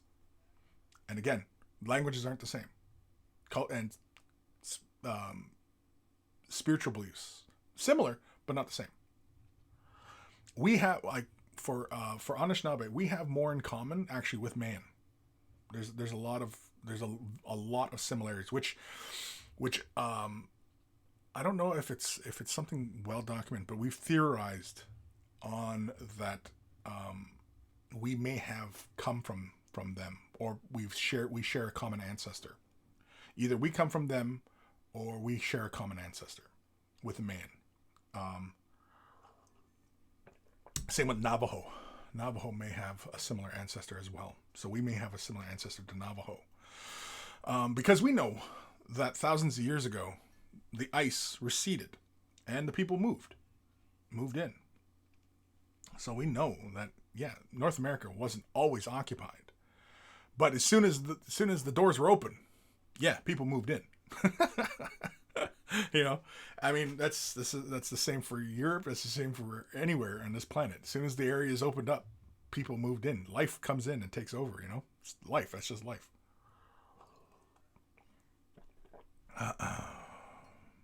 Jacopo, what? How did man arrive all the way up in Canada? What? I thought they had a substantial empire already. In the Yucatan. That's in Mexico. In at the bottom end of North America. Our nation was centered around the Great Lakes. We occupied everything from just south of the Hudson Bay all the way down through about 3/4 of the Mississippi, all the way out into the plains through Minnesota and such like that, Manitoba, Hudson Bay, all through a bit of Quebec, all of Ontario, all the way down through Ohio and all that. Our nation was the biggest. We were the biggest nation on North America. We warred with a lot of people. And we were at peace with a lot of people. We intermarried with a lot of people. And again, it's nation to nation. There's times where there's, they're friends and there's trade and, everybody's prospering. And then there's times when everybody's fucked off at each other and just wants to fucking, shoot each other and, what have you. That's the entire planet. The entire planet. And we're still in that phase of everybody. We just got longer ranged weapons to shoot at each other with now. But the shit's still the same.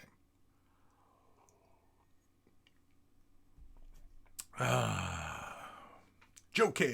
Greeks actually call themselves Hellenes, and Greece propers is Hellenas. So I kind of understand it when you are annoyed when called Indian.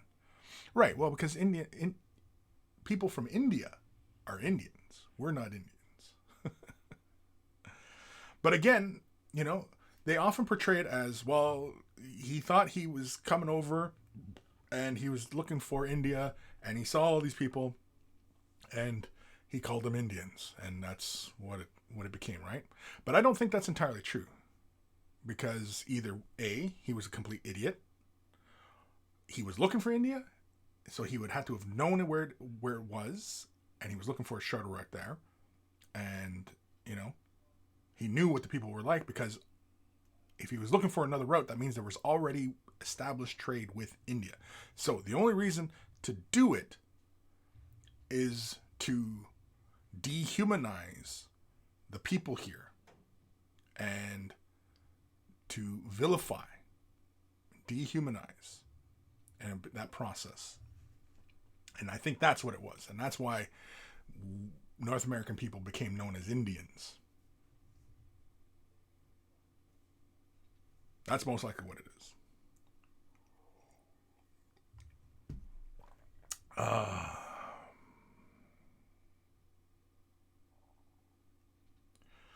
Jacopo, there's an old joke here in Italy when talking about Indians. Kind of racist, though, now that I think about it. Oh, guaranteed it's racist, yeah. Columbus thought the Earth was smaller. I don't know. Because even before Columbus, people knew the Earth was round. So, like, the whole thing that the Columbus thought the Earth was flat and was going to fall off the edge, blah, blah, blah, whatever. That sounds like fairy tales. That sounds like fairy tales. Because we have this notion that people did not know things in the past. And we know for a fact that thousands of years ago, people were already tuned into a lot of really accurate information about our surroundings, even our place within the cosmos. Right? And so what ends up happening is that groups of people who want to hoard the resources of this planet for themselves and control other people and control nature, that's where the danger comes in. And those people, if it was up to me, I would have them charged with crimes against humanity. People who work against the greater good of people and life and the ecosystem, they're a danger to humanity. And we've let them run amok far too long.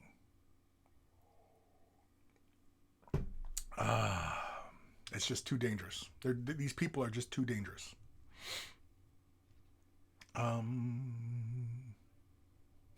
Eldari, maybe, just maybe, it's time for an email. What time are we at here? Holy crap, hour and a half. Holy crap. Yeah, and I've got a ton. Yeah, so you know what? We're done. We're done, Willis. We're getting back into what is this show usually about? Talking about painting usually, isn't it? Yeah, be careful though, Jacopo.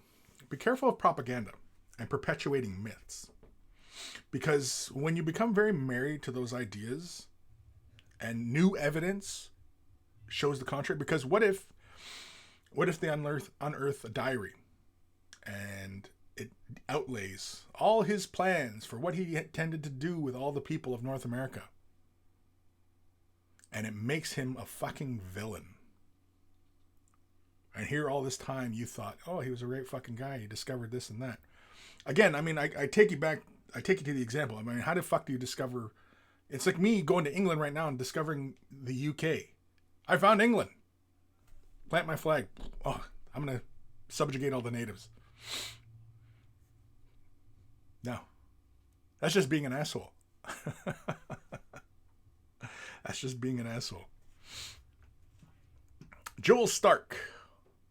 Well, that's a hell of a sentence to come into. These people need to be charged with crimes against humanity. They do. They definitely do. Anybody who's working against the greater good of humanity, definitely crimes against humanity. That's what the term means. When you're working against the greater good and you're only working for your own end, and you're putting people's lives in likelihood in danger, you're destroying cultures, and you're actively taking part in genocide. That's a crime against humanity. To go back to Columbus, that's crimes against humanity. Taking slaves, subjugating people, murder. It's crimes against humanity. Actively participating in genocide, cultural or anything. It's crimes against humanity.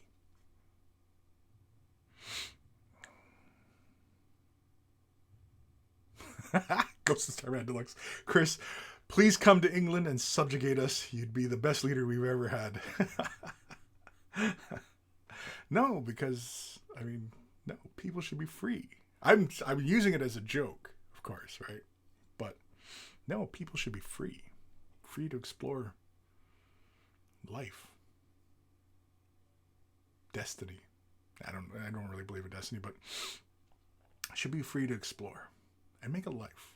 Because most people, this entire planet over, like 99.9999% of people on this planet, they just want to live their lives. Anywhere on this planet. They just want to live their lives. Just want to live their lives. Relative fuss. Just have a meal, have some laughs, get laid every once in a while. You know what I mean? Have some kids. Keep perpetuating life forward. That's all people want. I don't know why it's so hard to do that. Why is it so hard to do that? I don't know. Alrighty. Yeah, okay. Darren Kennedy. Satire film about showing up and taking the land. Oh. Something... I'm not even pronounce that fucking word. Aboriginal Aussies invading modern Australia. Funny flick. Yeah. Yeah. No, and the thing is like, you get these issues. Like in Australia, Australia's a big one because, again, Australia's a colony place, right? Canada's the same boat as Australia, colony. And, again, it's not an issue of First Nations people and Canadian citizens. That's not the issue. But when you see First Nation people and Canadians making it personal like that, that's where it gets really cloudy. The issue is with the government. That's all. It's their policies. Change the policies. Change the policies. And of course, when they're under the thumb of corporations, that makes it even worse because corporations dehumanize. They're only interested in the resources. It's greed, right? And that has to be stopped. You have to actively fight against it. You have to actively fight against it. There always has to be an eternal vigilance against this shit. Even if one day you achieve equilibrium on this entire planet and everybody's like, okay, fuck it. Everybody's going to be groovy. We're not worried about feeding people anymore. We're not worried about finding homes for everybody. Everybody can just live their fucking lives, travel, visit other places, and you know what I mean? Like, and everybody can just get along, right? Even when you get to that point, which, obviously not likely to happen anytime soon, you still have to maintain vigilance against those who would want more than what they can have, right? And look to control other people, look to control the environment. And, these people are dangerous. They're dangerous people. It's a dangerous mindset. And it comes from, some of you are going to really disagree with this idea, but it comes from the idea of royalty. It comes from the idea of royalty, that somebody can be born higher standing than somebody else, that your birth was ordained by God. Now, that's ridiculous, of course. In North America, nobody, we had chiefs, right? But chiefs are the voices of the people. They aren't, it's not like I'm the chief and everybody listens to what I say. The chief is only chief for as long as the people say he's chief. The people determine the chief and how long the chief. As long as the chief continues to be the voice of the people and taking care of the people and taking care of their needs, their concerns, and stuff like that. That's what the chief does. That's what a leader does. The leader doesn't lead because I'm the leader and everybody gives me 10% of their income and, I deserve a bigger house and, because again, deserves doesn't fucking mean fuck all. Deserves doesn't exist. There's no such thing as deserves. Get that out of your head too. And a leader isn't that. The leader leads the people. The leader takes care of the people. That's what a leader does. And so, the idea of royalty and, people born under a certain sign in a particular month when the eclipse was occurring and, these kind of things, that's not real. That's fairy tales. And, it's bullshit. Nobody born. If they have to wipe their ass, they bleed. They succumb to the same viruses. They're just human. They're not special any more than any other person.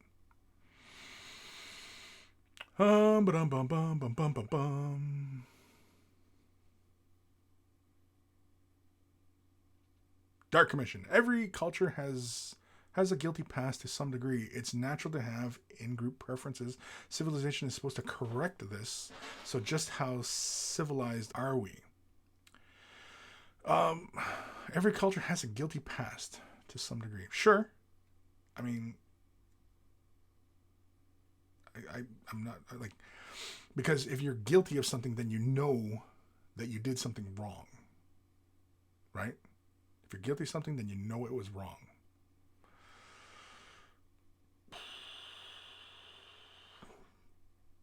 I don't know. But these are obviously very debatable type of things, right? These are things that aren't going to get solved by us today. These are things that people have to, debate for millennia, probably. Joke, my aunt right now is cleaning her staircase like crazy. Corona frenzy. Sure. And if you're staying in, you might as well clean up the house, right? Coma. Almost 2 hours in. How about an email? Yeah, we're an hour and 40 minutes. I think I should probably get an email done. The Gim, there he is, just arrived. The mood seems serious. Eldar suck? The Eldar don't suck. But the mood is not serious. No, we're just talking. We're just talking.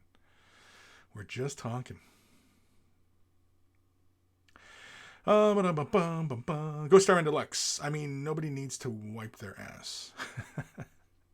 Yeah. You can just let it fall, right? Sure, I guess.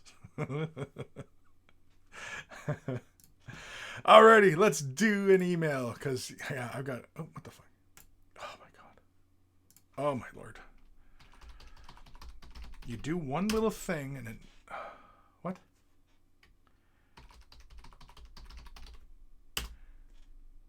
Okay.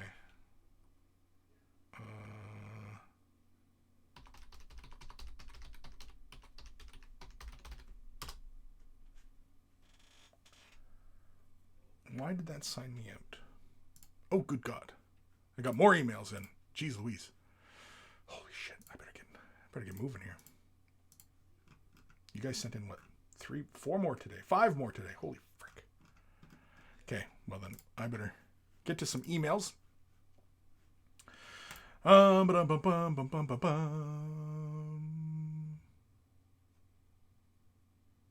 Emerald Phoenix. I swear this show gets further down the rabbit hole each week. Definitely. Sure. Definitely. Let's do an email. If you're wearing headphones, turn them up or down, but here it comes.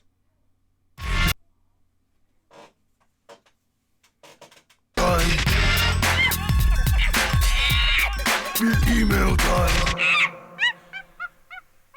It's like never ending story. Got a long way to go. Gotta save it. Oh, shit. There we go. This is from our good buddy Legion. Hi, Kris. My 5th Pyre Guard model is done, and I only have 2 models left until the squad is finished. I hope you and the monkeys can enjoy it and have a nice weekend. Best regards from Germany, Legion Miniatures. And so let's have a look. Now, we've definitely been enjoying Legion's miniatures. Wrong thing. There we go. There we go. And I really like the way he does these models up. You know, it's fast, it's effective, it's nice and clean. I like his gold. It has a nice dull finish in comparison to how bright the green looks. I like the flames. They don't seem terribly intense. Oh, it looks like he even freehanded some icons. Did you freehand those symbols on this guy's shield here? That looks freehanded. It's really good stuff. If that's freehanded, man. Yeah, because I can see it on the knee as well. On Buddy's knee on the right here. Some good work, man. Nice and clean. I like it. I mean, I like Space Marines when they look clean. I think, didn't he show one before where it had, or maybe he was going to, you know, rustify them up or battle chip them or something. I don't think it was entirely necessary, but I like these guys. They look really cool.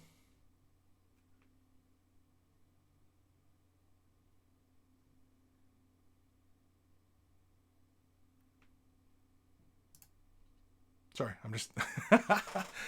I like the transition of color you got going on the helmet on this one here. Something about it just kind of speaking to me. I don't know. It's just your highlight placement. You know, the red of the lenses. It all just looks really good.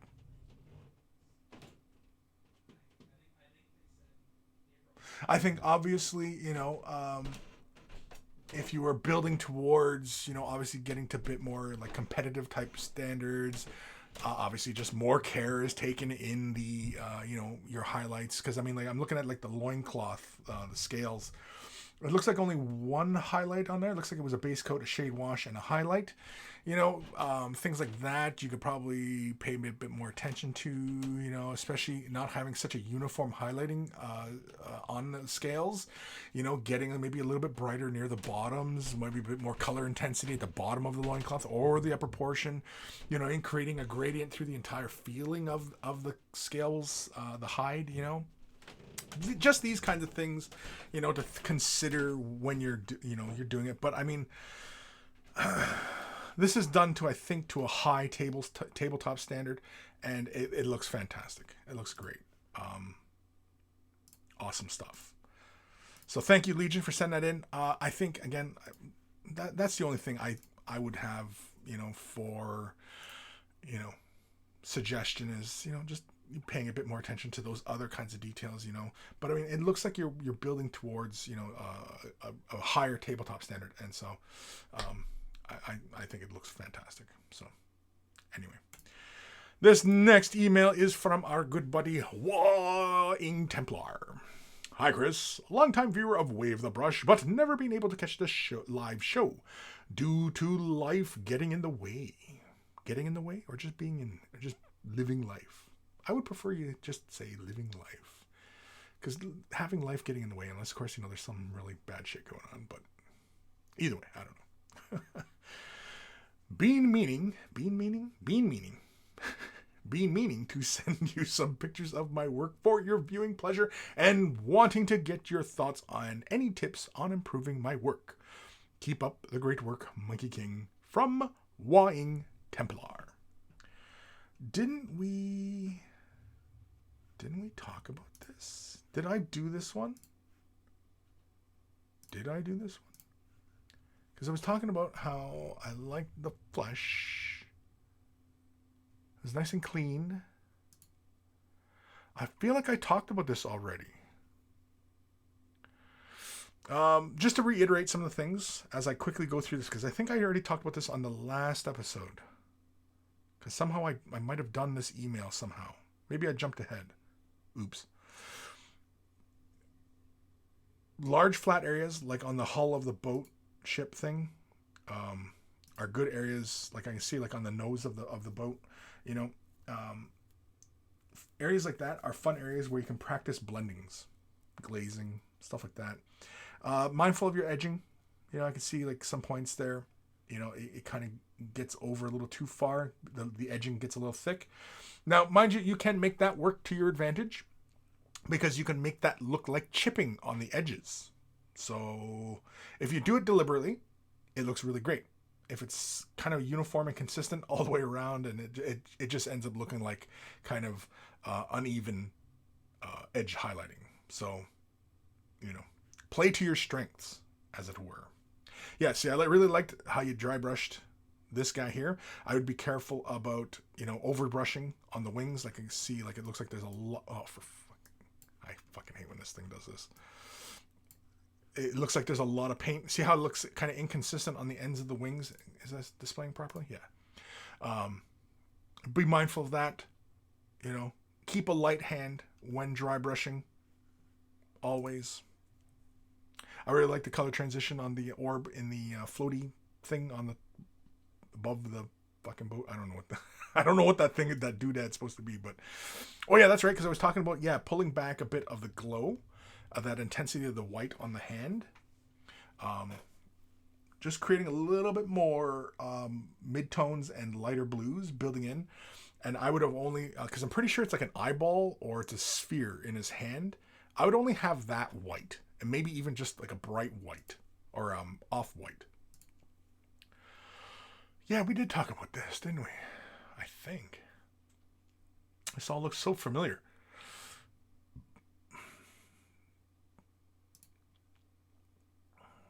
Yeah, because I was talking about the yellow paint on the rockets. Because building the yellow on top of the black prime. Again, I would go with like Citadel's Averland Sunset beforehand. Or even ceramite white.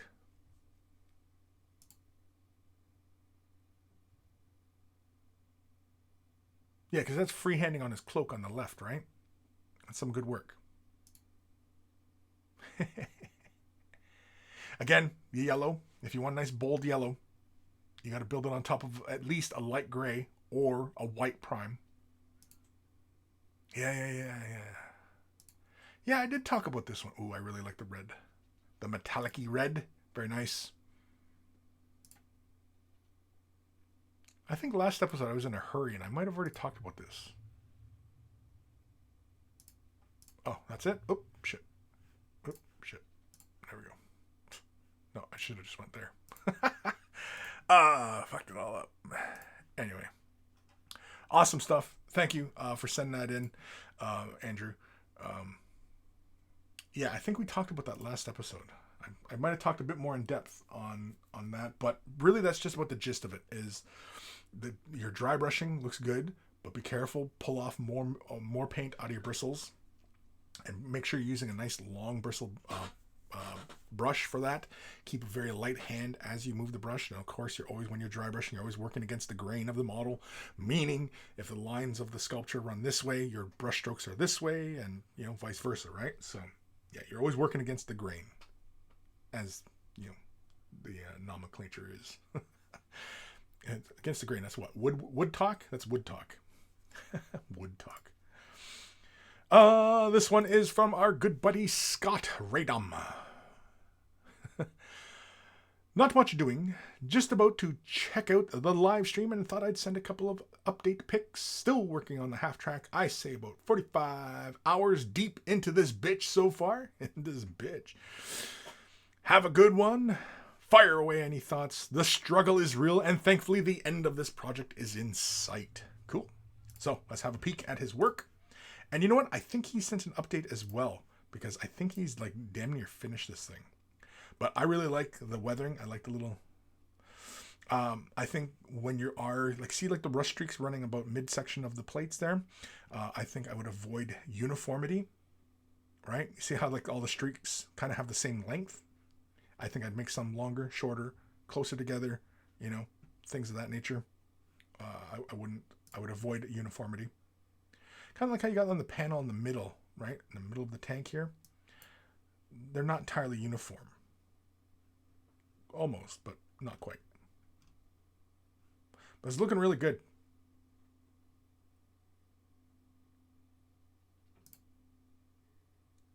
it definitely has that that desert, that World War II desert combat feel.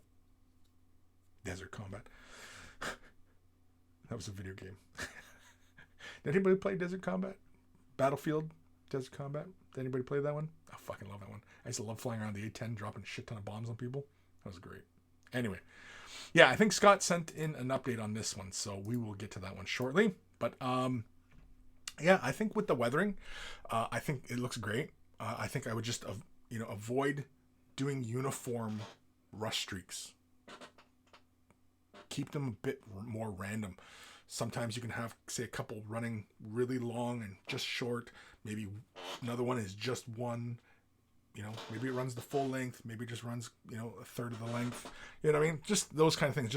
Just avoid uniformity. But I mean, like, it looks fantastic as is. It doesn't look clean, but it is clean because the paint has been applied very deliberately everywhere, and it's obvious. And I think, it conveys that that sense a lot better.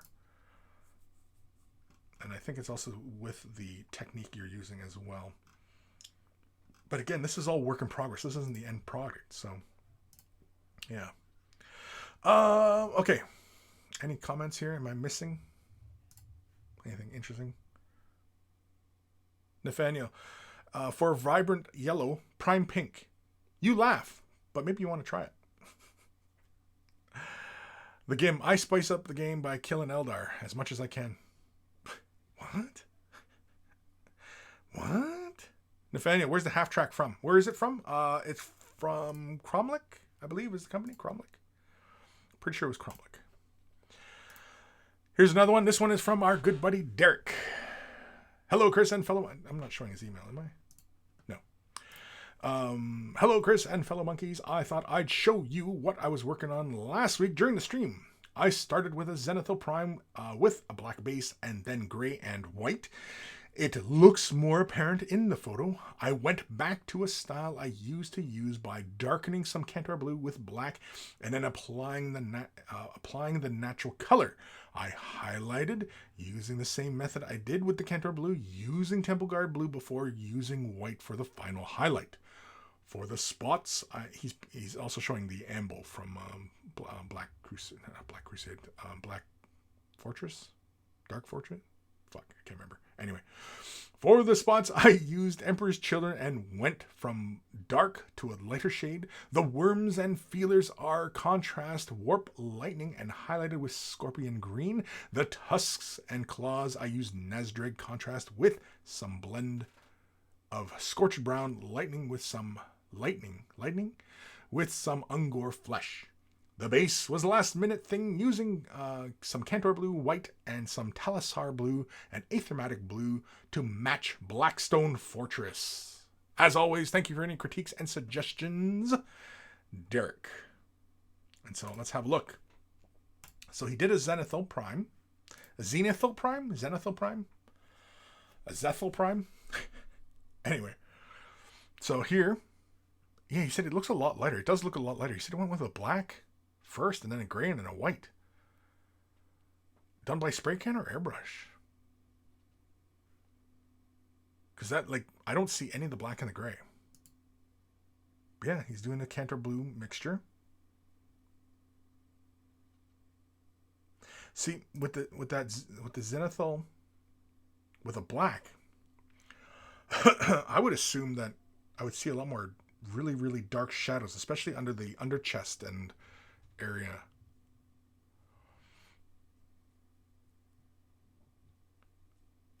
Huh. Anyway, okay. So here's his base coat. Oh.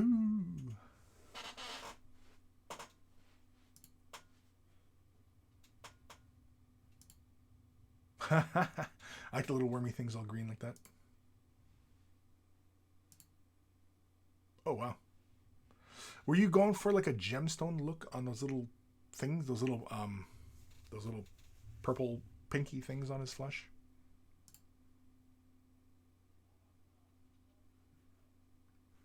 Oh, and the base you did it like thing. Okay. Oh, was that it? Oh, that was it. I think it looks good. I think obviously, if you spend more time on it, you can achieve much finer blends. I'm a little concerned. Concerned.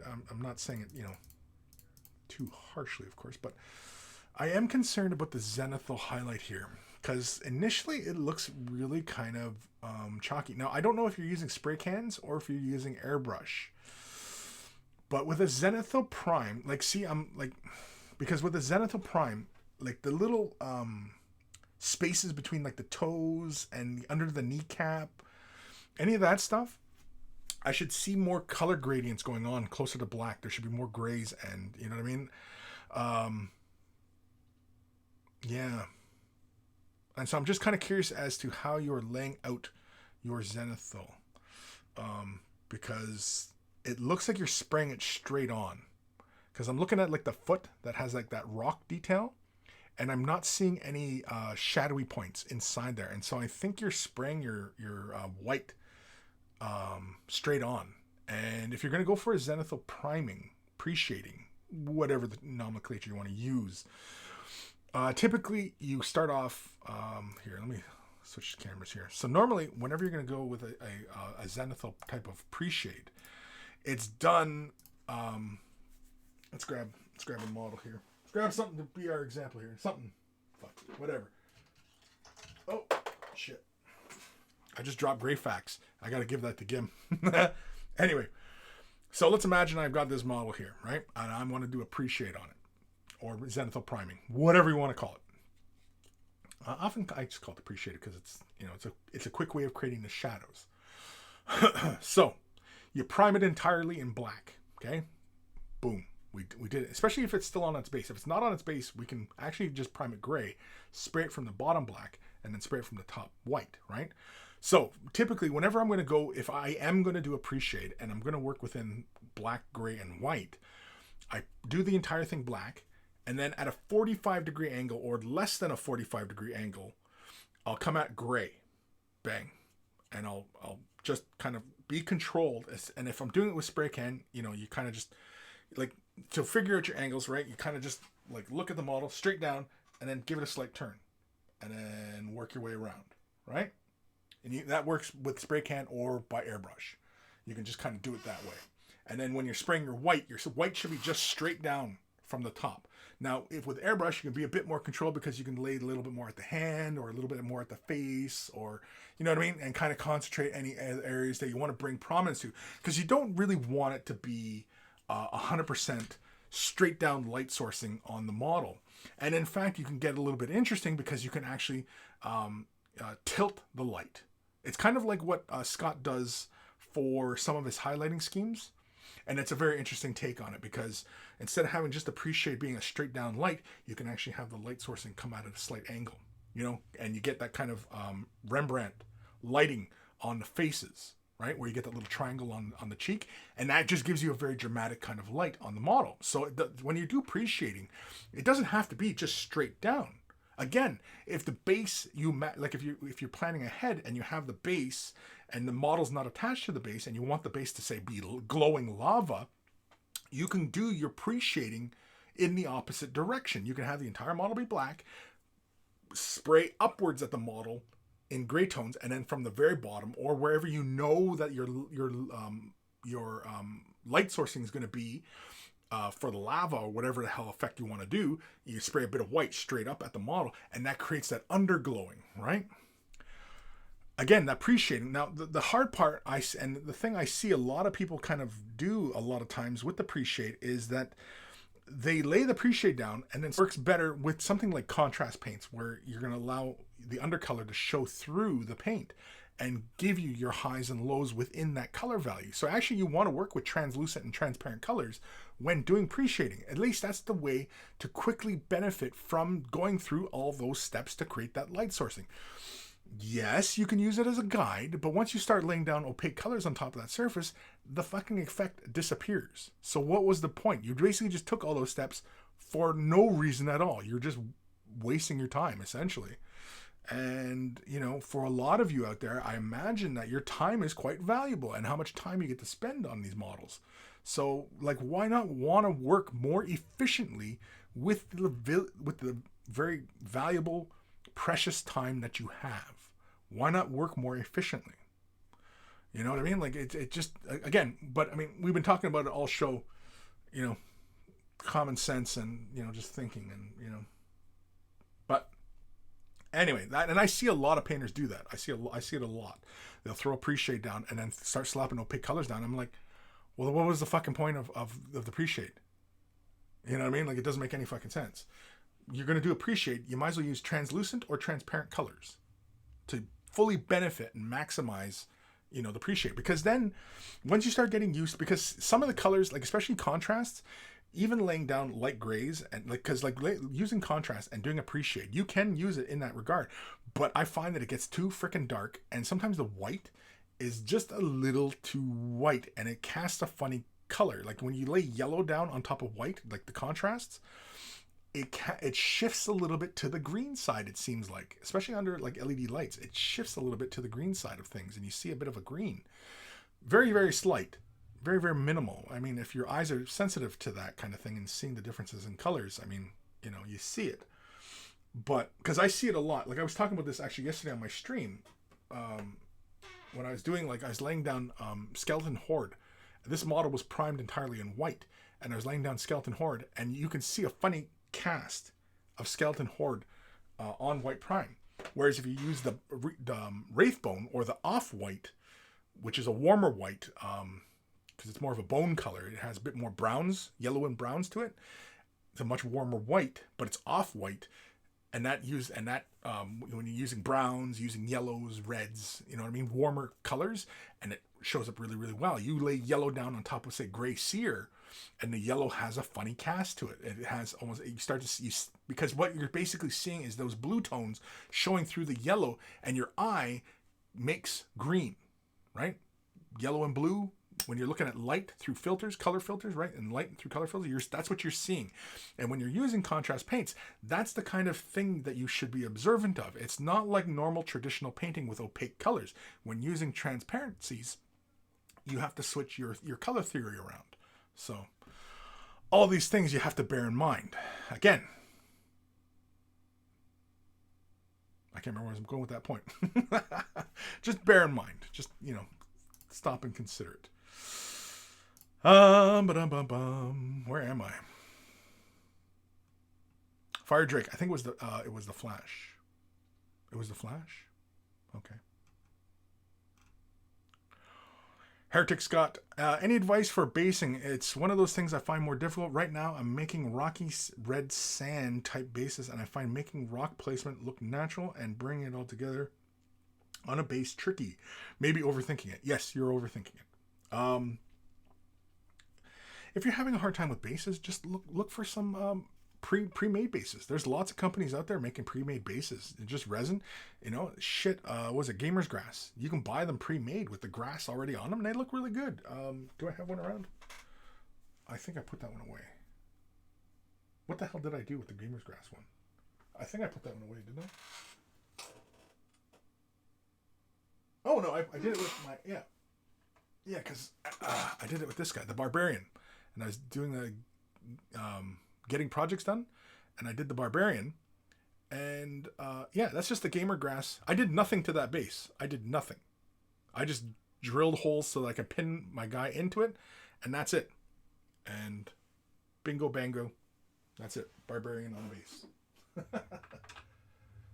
Where's Greyfax? Greyfax fell. This is Gim's Greyfax, by the way. That's good because he won that last two shows ago, 3 shows. Anyway, Disflux. It's holy moly o'clock. It's holy moly. Holy shit. Yeah, it's 20 after 2. Good God. But I've only been running 2 hours, so we're okay because I try and do a 2-hour show, right? So, but I'm still way behind on the emails.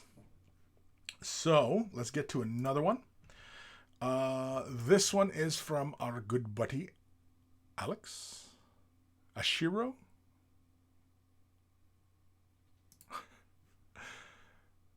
V11 equal Roman 7.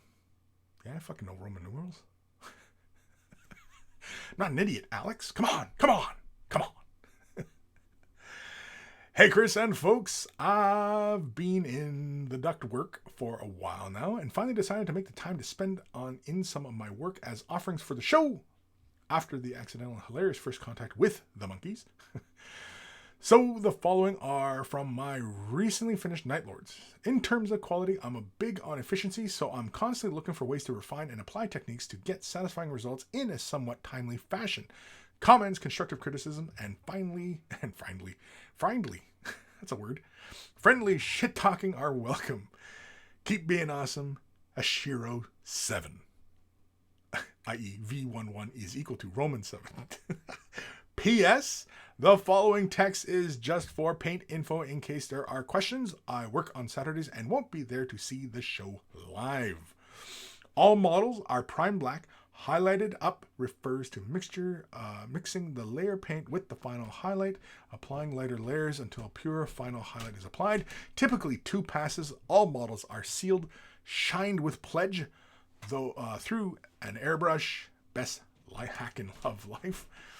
The blue is airbrush Vallejo metallic blue, unknown name, discontinued, sad face. Recessed, washed with contrast black Templar, highlighted with a mix of blue and silver, and then a highlight trim Balthazar gold layer with fulgrim copper mixed with Reikland flesh shades, dry brushed with silver. The metal is bolt gun metal, washed with Nuln oil, dry brushed with Necron compound. Gray bone is Celestia gray, washed with Nuln oil, layered with Celestia gray, and highlighted up with Oathring gray. Bleached bone is base with Xandri dust, layered with bleached bone, highlighted up to ceramite white. And so here is a Chaos Lord, his Night Lord. Oh yeah, this is really cool. Yeah, you guys are gonna plots. I like the metallics of the armor for Night Lord, and he's got a very efficient paint style. It looks like a quick base, slap little dry brushing. I like the bases are not terribly complex. It's just it doesn't pull anything away from the model. The vibrancy of the color of the model. You throw those little red accents on a Night Lord, and it looks really good, especially if you're going to use a metallic like this. I really dig that. Anytime anybody's using colored metallics on a model and going for something really fancy, they always get bonus points from me because I don't know. I like the models to look fabulous. I like looking at the models in regards to sitting on the table or in amidst the table. And when they stand out from the table, it looks fantastic. When paint jobs go for too much realism, it gets muddy and the details get lost and it doesn't look good on the tabletop. It might look good in a picture and might look good in a magazine, but for my money, I like when there's nice, bold colors because it looks good on the tabletop. And I like this. Nice and clean.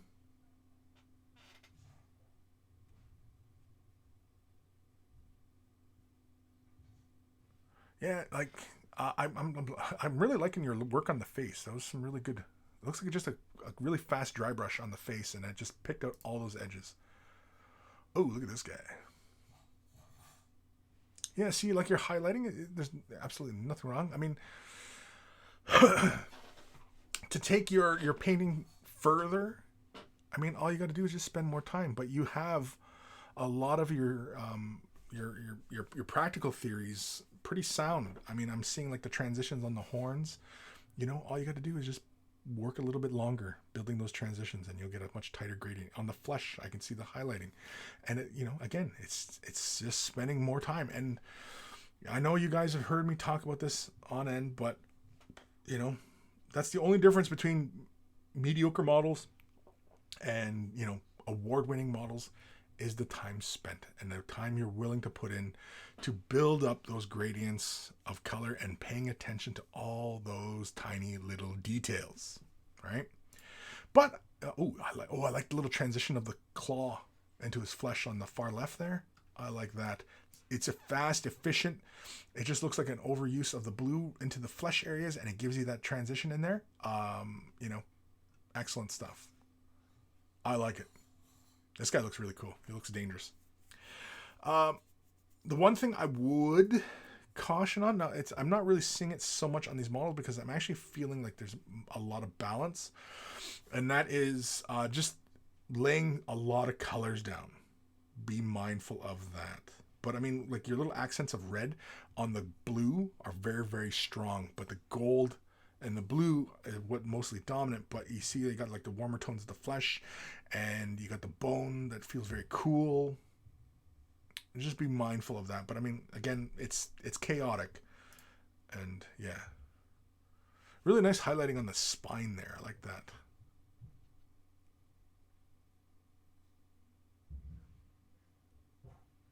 I like this. I just it's nice and clean. I don't know if it's the way you highlighted the metallics or it's the way the light is playing on the metallics, but it just looks really darn cool.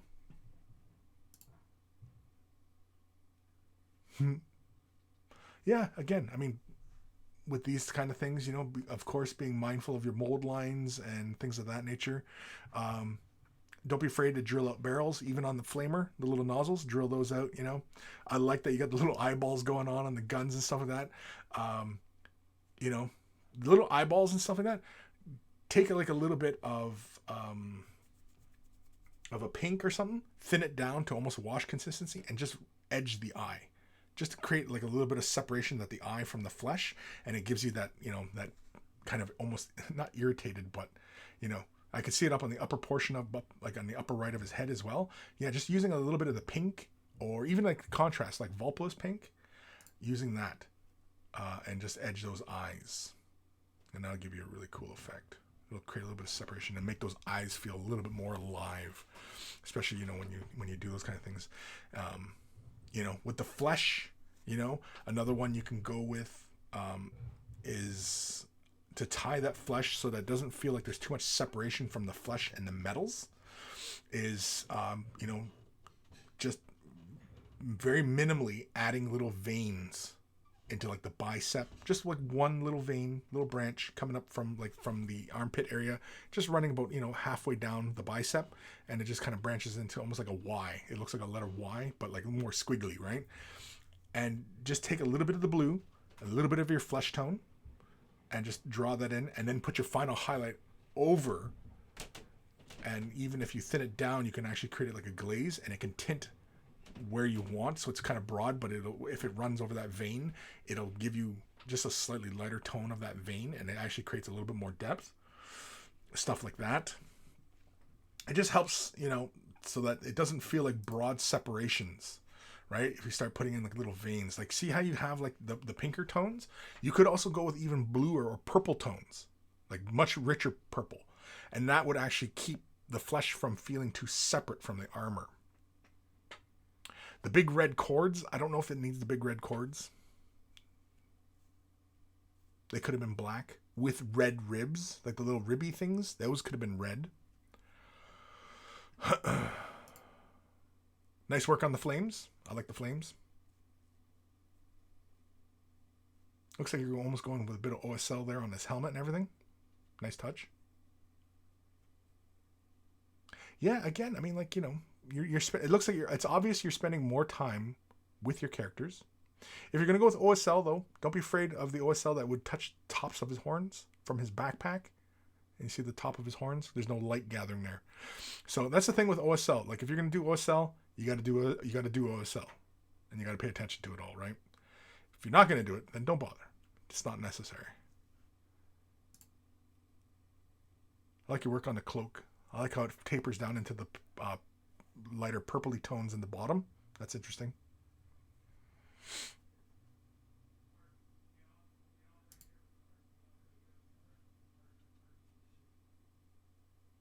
Yeah, very cool. And if you're tackling lightning and such, oh, is that the last one? Yeah, that's the last one. If you're tackling lightning and such like that on the model, yeah, maybe like on, you know, like the flayed skin and stuff like that, you could start doing like, you know, writing or chaos symbols, and you know what I mean? So it looks like it was like, you know, they tattooed it on somebody and then, you know, obviously pulled the flesh off. Something gruesome like that, right? With the lightning, obviously the lighter you go, like the thinner lines. Like I noticed on the claw, you got some really good thin lines, whereas like on the knee, it looks a little bit thick. Just be mindful of that. obviously a good trick for that one obviously is, make sure your paint's thin. I find that especially with people who kind of struggle with keeping consistency with their colors, use an ink. Use a drawing ink. Liquitex white ink. Godsend. So, things to consider. I'm not saying go out and, and rush out and buy it right now, but I'm just, things to consider. Okay. Anything pressing in the comments? The GIM, the blue metallic, is eye-pleasing. Yes, it is. I like that blue metallic on the Night Lords. And he didn't really have like the lightning, like the atypical lightning on the Night Lords. But because it was a metallic blue, I didn't even miss it. Right? You didn't really miss the lightning. Like the last one, he had the lightning on it, and it still looked like he had the metallic blue going on. And it almost felt like a little too much going on. Whereas like the first couple guys, like the possessed and stuff like that, like I didn't see any lightning on them. I mean, I'm not going to go back now, but yeah, and I didn't feel like they were missing the lightning. And I think that's because like when you're looking at them, right, and you're looking at the ambient light coming in, and it gives you that, that look that lightning does provide when you're normally working with opaque colors for Night Lords, right? So, yeah. Jabba's Left Nut, they're the best Night Lords I've seen. High praise from Jabba. Cool, yeah. Alrighty, let's do another email because we can. And what time are we at? Yeah, okay, we're okay. We're into overtime, but we're okay. We're okay. This one is from Brother Eldrian. I guess Squigmas is over. Hi, Kris, or hey, Kris, a long-time viewer, first-time email. Love your work and can't wait for your barbarian's craziness to unfold over at Ashes. Yeah, we're just talking about the barbarian. As promised, here are some pictures of my night trolls and, of course, some feisty squigs. It's one of the most amazing kits out there for me, with so much silliness to go onto the bases. Love it.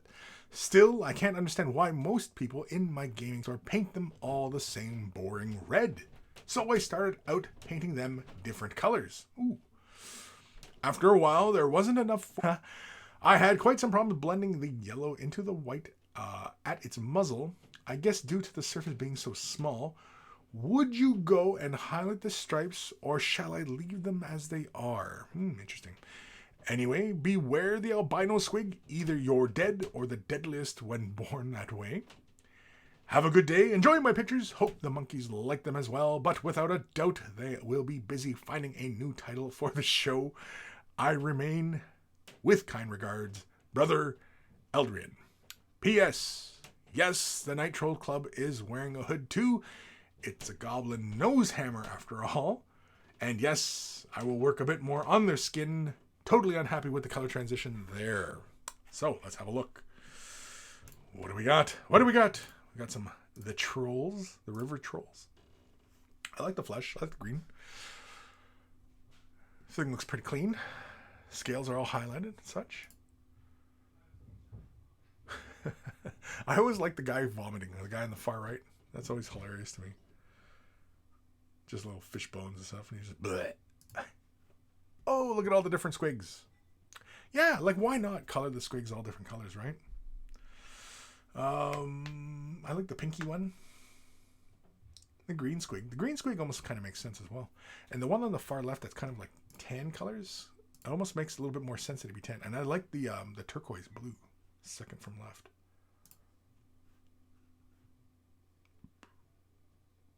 Yeah, the tiger squig in the middle. Should you highlight the stripes? I don't know if I'd highlight them, but you definitely could if you wanted to just reestablish the black central to the spine.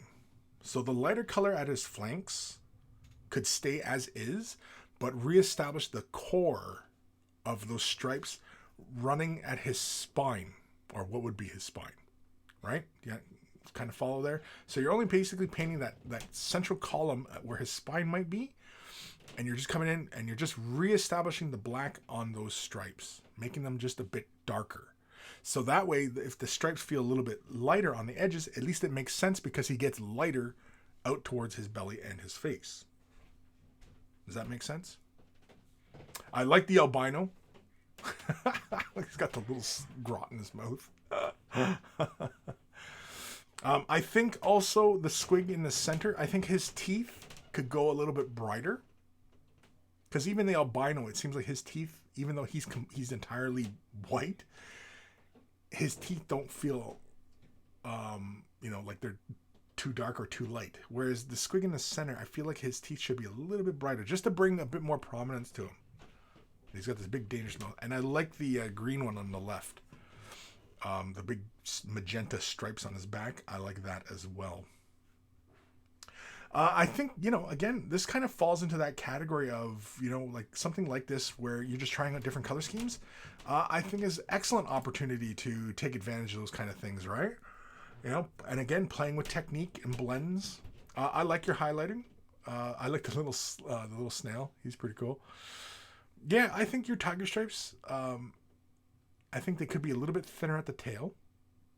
Or even like you did on the guy on the left, the green, where there's no stripes on his tail.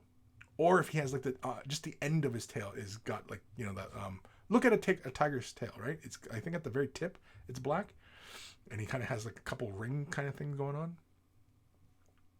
But I think just establishing a bit darker tone. It almost doesn't look like black for the stripes. It almost looks like a dark brown. So if that's what you used, then use that and just use that pure color through the spine area and just deepen and just go over those same points. Don't make more stripes. Just darken that color along the spine so that it stays lighter out towards its edges. Just an idea. Just a thought. But I really like them. Squigs. Hilarious. Awesome stuff. Thank you for sending that in, Jason. And hopefully you send us an update on where you go with that.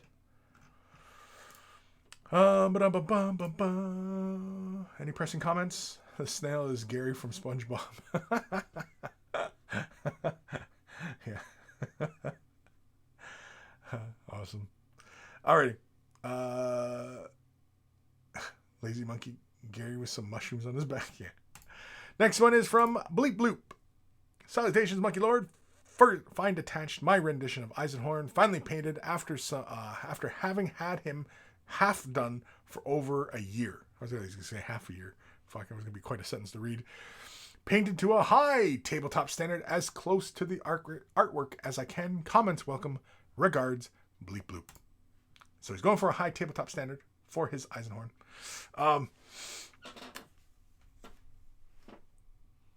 From what I can see here, like the lighting is not the best. Ooh, I like the way you did the cloak.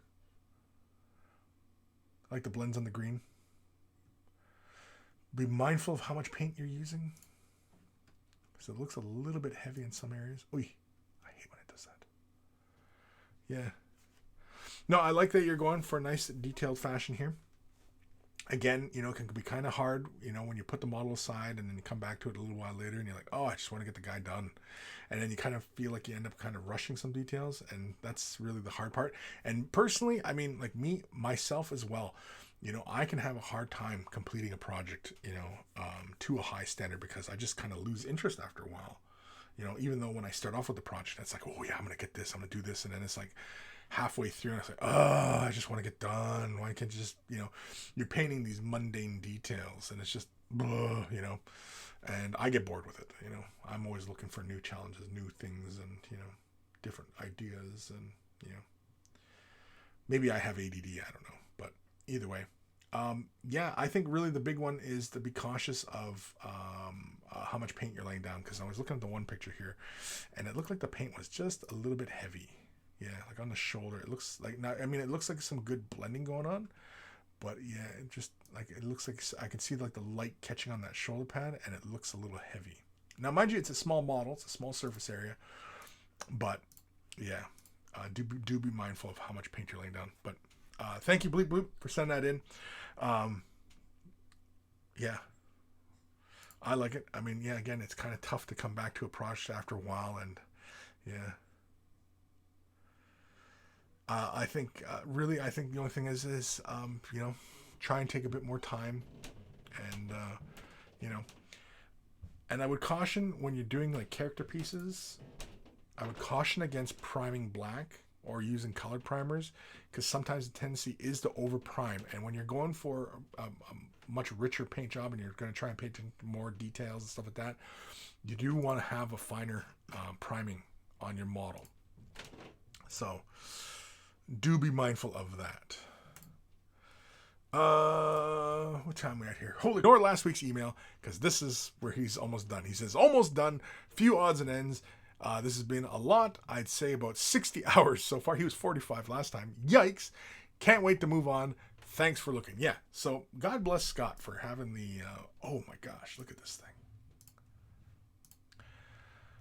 God bless Scott for having the attention span to see a project with this much detail and taking this much time, you know, because obviously, like, spending this much time on a model, especially if you're, you know, you intend to play with it, and, you know, I don't know, Scott, do you intend to play with this, or it's just going to be in your collection? Because this is a lot of work. That, I mean, like, if I spent 60 plus hours on a model like this, and then I was playing with it, and somebody rolled a die, and some people, you know, they play with, like, the big casino dice, they have the sharp edges, and boonk, hit part, knocked a big chunk of paint off my paint job. Oh man, would I be pissed. Yeah, I really like the way the icon is on the blower on the hood. I like the way that's highlighted. I like how Scott does those highlights. Now, is that something you just developed, or did you pick that up from somebody else, like the asymmetric highlighting? I like that. Yeah, that's really cool. Again, the weathering, I'd watch out for symmetry. Really, that's really about it. I think, like, well, I can kind of see it on some of the areas, like the armor plates. Like, I'm looking towards the hood of the car, and your edge highlights kind of look irregular, like the edges are worn, and I could see it on the gray plates where you've done that. But some of the areas on the back of the tracks, now mind you, you might not be done with it, so you might be doing that when you get there. Again, because it's work in progress, it's like, well, you didn't do this yet, you didn't do this yet, and you say, well, I haven't finished it yet, and it's like, well, okay, sorry. So I think really it's a matter of when he finishes it, right? So yeah, but definitely really kick ass.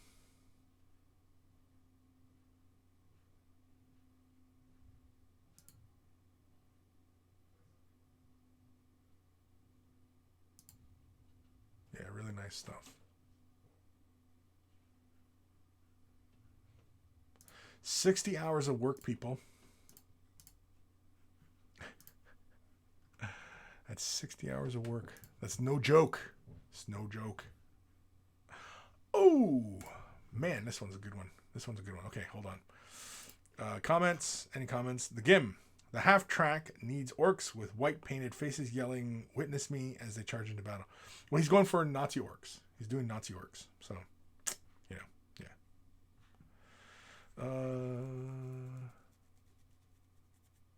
Daniel Horton, are you going to AdeptiCon this year? Yeah, AdeptiCon's canceled, bro. It's done. It's done for the year. They're not having it.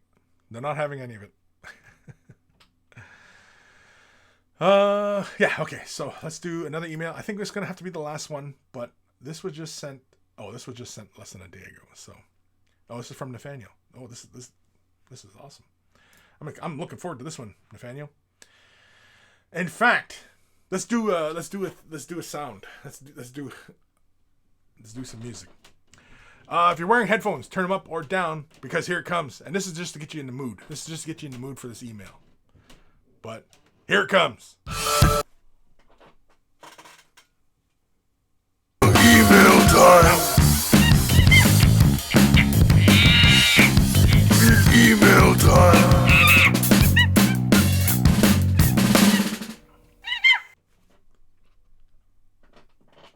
Oh, it's done.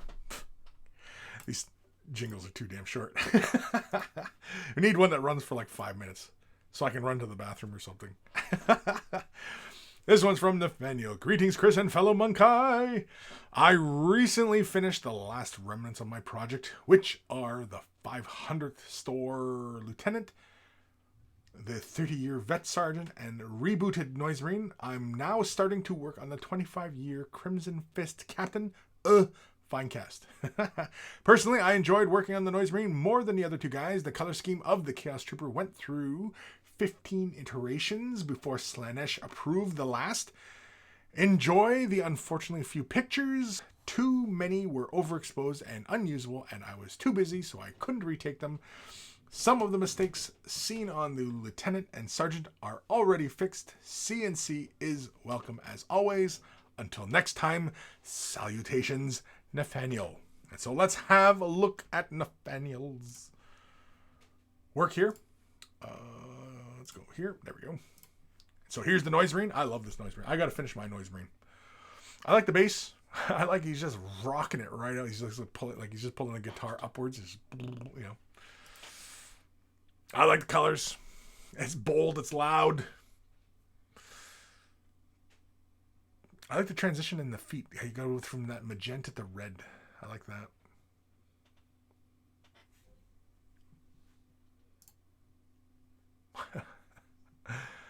I think it would be kind of hilarious. I mean, obviously you're not going to do it now, but it would have been kind of hilarious if you had that magenta and it was blending through the reds through the body. So it almost looked like it was color shifting. And if the blues were almost color shifting as well, continuously through the hair.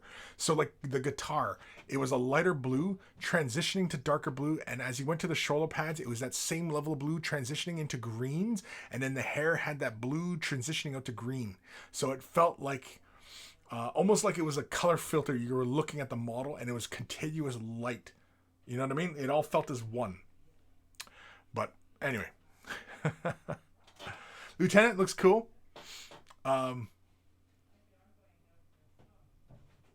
Yeah, I don't death. Oof, grim. I think the flesh, the highlights on the flesh could have been pushed back a little bit further, just, you know, so they didn't feel like they're drawing in too much.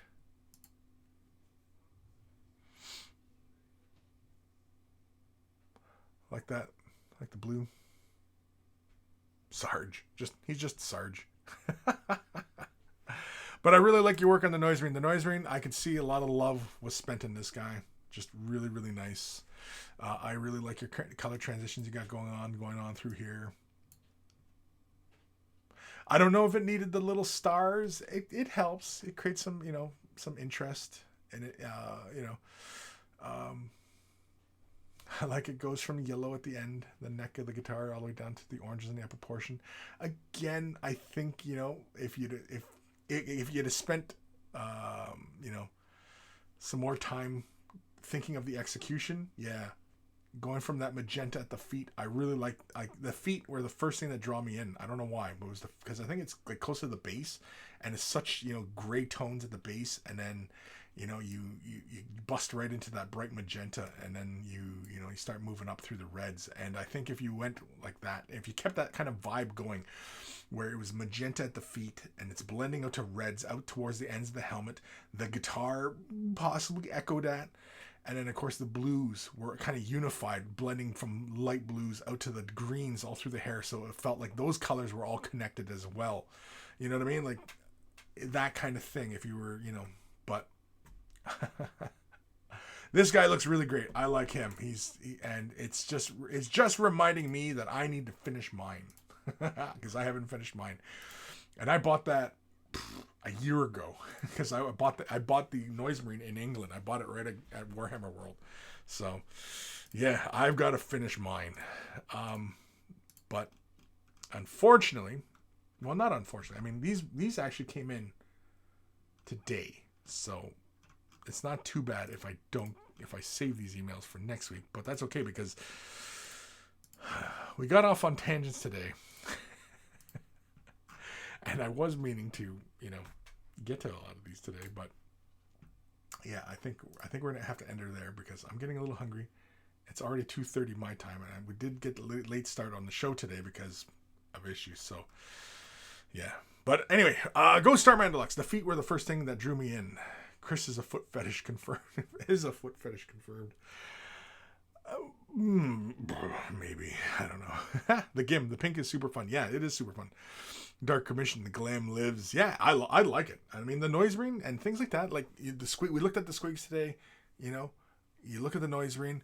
I mean, any opportunity to do something outside the normal things that you might be doing, especially when you're building your army and you're painting your army, and if you can take a break from those things and do something different outside the norm, and it gives you opportunity to, it gives you the perfect excuse to play with color, play with technique, and, do something and just kind of reshake up your interest in painting, because especially some of you out there who are not that into the painting, but you want to get some painting done, you want to get it done, but the idea of just kind of like trudging through some of these projects is just kind of, it's opportunities like that where, it kind of, reinvigorates your spirit and maybe, gets you really enthusiastic about your painting again. And I fully, wholeheartedly encourage you to take those opportunities where they are and see the opportunities for what they are. Don't be afraid to, try something different. Try out different paints, try out different techniques, try out different color schemes. You know what I mean? Just try different things and play within the color. Don't be so precious about your paints. Play. Don't be afraid to play. Nathaniel, I tried color shift effect with an underlying coat of metallic. Didn't turn out the way I expected. Gotcha. Okay. Again, yeah, but that's playing it. I mean, it didn't go where you were expecting or where you wanted, and so you move on to other things, and don't see it as a bad thing when you have a vision of something and you go, oh, okay, I think I'll give this a try, and it doesn't turn out the way you want. Don't lose heart. Try again, and don't overthink things. Don't spend so much time up here thinking about, oh, I'll do this and I'll use this color and I'll do this, because then you're spending too much time up here and you're not actually doing anything. You're not actually getting anything done because you're spending too much time up here, right? Just start playing. Just start playing with stuff and just let things happen. Just let it happen. Just let it happen. It's gonna happen. Let it happen. Lazy monkey, but the paints are my preciousness. My precious. Yes, you know what I mean? I sometimes am the same way as well. Just I got these colors and I don't really feel like going out and spending more money on these things, but what are you going to do? You're just going to you end up overthinking things out, and the paint just sits there on your shelf not doing anything, right? So, you don't win for losing kind of thing. Nathaniel, the stream is lagging. Oh yeah, I'm seeing some drop frames. Well, we're ending the show right now anyway. So, send your emails to Kris@wayofthebrush.com. It is in the description below, as well as a link to wayofthebrush.com. Central hub of all this silliness. Has links to all the social media as well as Discord. Join us on Discord, where we keep the conversation rolling over there. And of course, just like this frickin' show, we'll talk about anything and everything, as well as painting and showing off your models, getting advice, and don't be afraid to post and share. And, don't be afraid to, just share yourself. Because, that's how we're going to get feedback. It's how we're going to learn. It's how we're going to grow. It's how we are going to evolve, right? WayTheBrush.com also has links for t-shirts. Want to get a t-shirt? Help support the cause, look like a connoisseur of all that is good and holy. They're wearing a Way the Brush t-shirt. And if you purchase yourself a shirt, send a picture of yourself in your shirt and I will add it to the Monkey Shrine. Of course, also at wayofthebrush.com, because, it's nice to put a name with a face and a face to the name. Wayofthebrush.com also has links for Patreon support. It's right there on the page, Patreon support. I'm solo these days, so you want to help me continue to do this, provide tutorials, and continue to educate and help and have a bit of fun. I need your support, and so that's how it's going to happen. So Patreon support is how I'm doing it now. So, thank you for everybody, of course, who supports currently, and everyone who's considering Patreon support. Huge thank you. And of course, if you don't have the monetary value or the monetary funds to support the channel, clicking thumbs up, liking, following, subscribing, and sharing the video all help as well. And all it takes is a couple clicks of a button and you're helping me out tremendously. So that's also another way you can help me out. If you think that, this channel is worth it. If you don't, well then, channel will die, and I'll have to go find a regular job and, go back. But, I've got a lot to share. I have many years of experience in this hobby, and, so many people have, preconceptions about this hobby and the mystic art of painting. And this is not, it's not a mystery. It's just painting. It's just throwing pigment on the surface. That's all it is. There's nothing mystical about it. And it's very easy. And, I can teach you. I can teach anybody without any artistic skill at all. And I can teach you to paint. And, it's not difficult at all. So, yeah. Huge thank you. What else is in my closure? Oh, big thank you to Carl, a.k.a. Guy Muir Offer, a.k.a. Beer and Blood Bowl. That's his YouTube channel. Check him out if you love yourself some beer and you love yourself some Blood Bowl. Beer and Blood Bowl is where it's at. We always say thank you to Carl for taking the time out of his busy day to create the email jingle that plays before the email segments of the show. So always much love for Carl. And of course, a huge thank you to my brother, my baby bro, Evan, for taking the time to create the intro and outro music that plays obviously before the end of the show. I kind of spoil it. Anyway. So huge thank you to them. We're done, right? We're done. Vivian, you no longer work for Mini Wargaming? What happened? Go back to, what is it? Way the Brush Unleashed. Episode 260? What episode was that? One of the monkeys. We'll tell you. But no, that was back in August. So it's been a while, I guess, Vivian, that you've tuned in. Because I usually do my spiel, and that's how I do my spiel. So anyway, that effing sucks. It happens. It happens, man. It's okay. I'm surviving unless I get the corona, and then I'm fucking dead. So hopefully I don't get the fucking coronavirus, because I'll fucking die, because I'm at risk for coronavirus. I'm in that category of motherfuckers who'll die from it. So yeah. And of course my son's sick, and he's in an area, he works in an area where he could be potentially exposed to it very easily. So, and the wife too. Anywho, Lazy Monkey, jobs come and go. Yeah, it's part of the game. Yeah. If it's a job, sure. I went to school for art, and it was many years until I started working for Mini Wargaming that I actually felt like I was back within a career path in art, because I'd done other jobs, and they were not art related. And so even my work now, I feel like I'm still within my career path of art, even though right now I've got to get back into my canvas work and my drawing and such. So yeah, but anyway.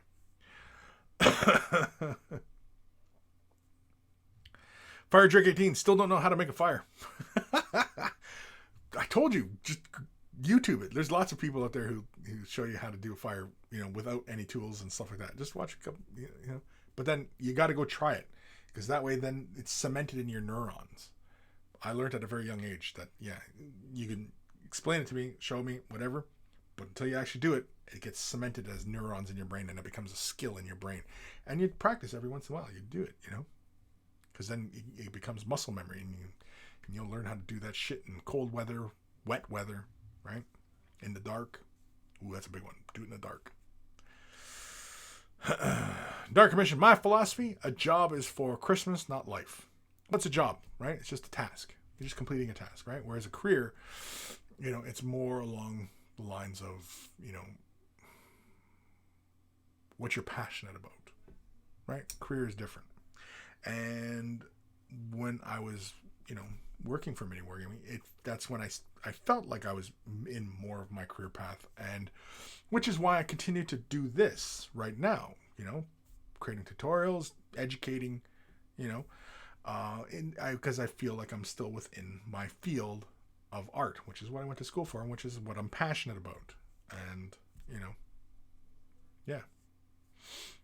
Ghost of Starman Deluxe. Thing is, it is dark right now where I am. If I went and started a fire, I could get in trouble. Yeah. damn government oppressing my right to commit arson. It's not arson. Arson is when you go light a fucking fire in somebody's house that, against their wishes, or went into a warehouse and lit their shit on fire. That's arson. Going into your backyard and lighting a fire is not arson. But depending on the years, some places have fire bans where you can't have a fire going because it's dry and the risk of, lighting the environment on fire is not a good one, right? So anyway. Lazy monkey, exactly. And you'll be able to make torches and wave to the hordes of snakes, so take over as humanity falls like Indiana Jones in the pit. Yeah. I don't know where we're going with any of this, people. Oh, Gim, super chat. You did a super chat? Jeez Louise. The Gim, $2. Kris, go eat. Wash your hands. Don't die. Exactly, buddy. Exactly. Right? Was there anything I missed? Oh, Sir Peanut Butter subscribed with Twitch Prime over on a while ago. That was a while ago. Sorry, Sir Peanut Butter. I can see, somebody else. Hooligan Bear started following over on Twitch. Thank you, Hooligan Bear. Hooligan Bear? Hooligan. Thank you, $2. Go eat. I'm gonna go eat with that $2. I'm gonna go get a $2 meal from McDonald's. No, I'm not going anywhere. No, I think the wife made lunch. I think actually. So I can smell food. I'm in my basement. I had the candle going, and actually, you know what? I also had some sage burning the other night because I don't know if this is hippie shit, and I'm sure some of you are familiar with this one. The burning the sage, clears the bacteria out of the air, kind of thing. And so I thought, you know what? It's been a while because for us, Anishinaabe, the sage, the smoke. When you see when we're doing this kind of thing, we're basically taking the smoke and we're washing it over our spirit to cleanse our spirit, right? It's part ceremony, it's part practical, and if it is true that the sage particulates, kind of like Febreze, disinfect the air, as it were, breaking down bacteria in the air. If that's true, great. But otherwise, it had been a while since I prayed, and so, again, I'm not a deeply religious person, but in these times, it doesn't fucking hurt. You know what I mean? It just takes a moment, and why not, right? Lazy monkey. Sage burning has multiple of purported uses. I ain't knocking them. You know what I mean? Yeah, and it's a lot of superstition. Well, the thing about a lot of our spiritual practices, they're rooted in practicality. They've taken on supernatural and superstitious type of ideas. I think that was because Christianity was so prevalent, trying to become integrated with our culture, and so it's changed a lot of our mindset because we are typically a very practical people. We don't go in for a lot of superstitions, and what I mean, like, even though some of the stuff may seem superstitious because you don't understand the underlying meaning, and that's often the point of some superstitions, right? It's kind of I'm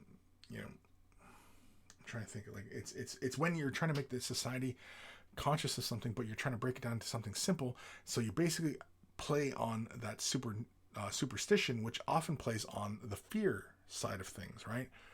And so if you don't do this, this will happen. And, I mean, it's that kind of thing, right? So it's oftentimes just those that are trying to steer the course of humanity, as it were. And so oftentimes superstition plays a big part in that. We're getting back onto this whole fucking tangent again. So I'm going to stop there. Hard edge painting. Damn, that's some deep shit. Yeah, it's I couldn't buy rice or pasta because supermarket is empty. Corona superstition for the win. Yeah, well, it's not superstition. Corona is very serious. Don't take it lightly. But, avoid large groups. Wash your hands. And if you really need to interact with people, N95 masks if you can help it. But otherwise, just avoid it. Don't go out if you don't have to. Avoid large groups, right? Fire Dracatine, I call dibs on your contrast paints if you get the corona. Not like I'm a vulture or anything. Yeah. Immediately, I'm seeing Fire Drake just... You know? He's just circling overhead. I'm getting his fucking contrast. Oh, man. Hard edge painting. Can't buy a mask. Yeah, well, then don't go out. I mean, if you think you have the corona or you are carrying the corona, I mean, having the mask over yourself, like even just like a bandana or just, you know, pulling your shirt up over your face, you are, because the corona is airborne. It's an airborne. And so if there's tons of people, if you're going to the supermarket and there's tons of people and they're fighting over shit, just get out of that situation, because I guaranteed everybody's breathing in corona right now. Because guaranteed your area already has it. Because even quiet little area like mine, it's already here. So, yeah. It's no joke, people. It's no joke. You know. And the whole reason for having everybody stay in is so that, just like a forest fire, you're looking to create natural breaks so that it just doesn't run away, right? That's the whole point of this. It's not because, oh, it's so deadly, we're all going to die from it. That's not the reason. It's to stop the spread, right? Because it is deadly to a few.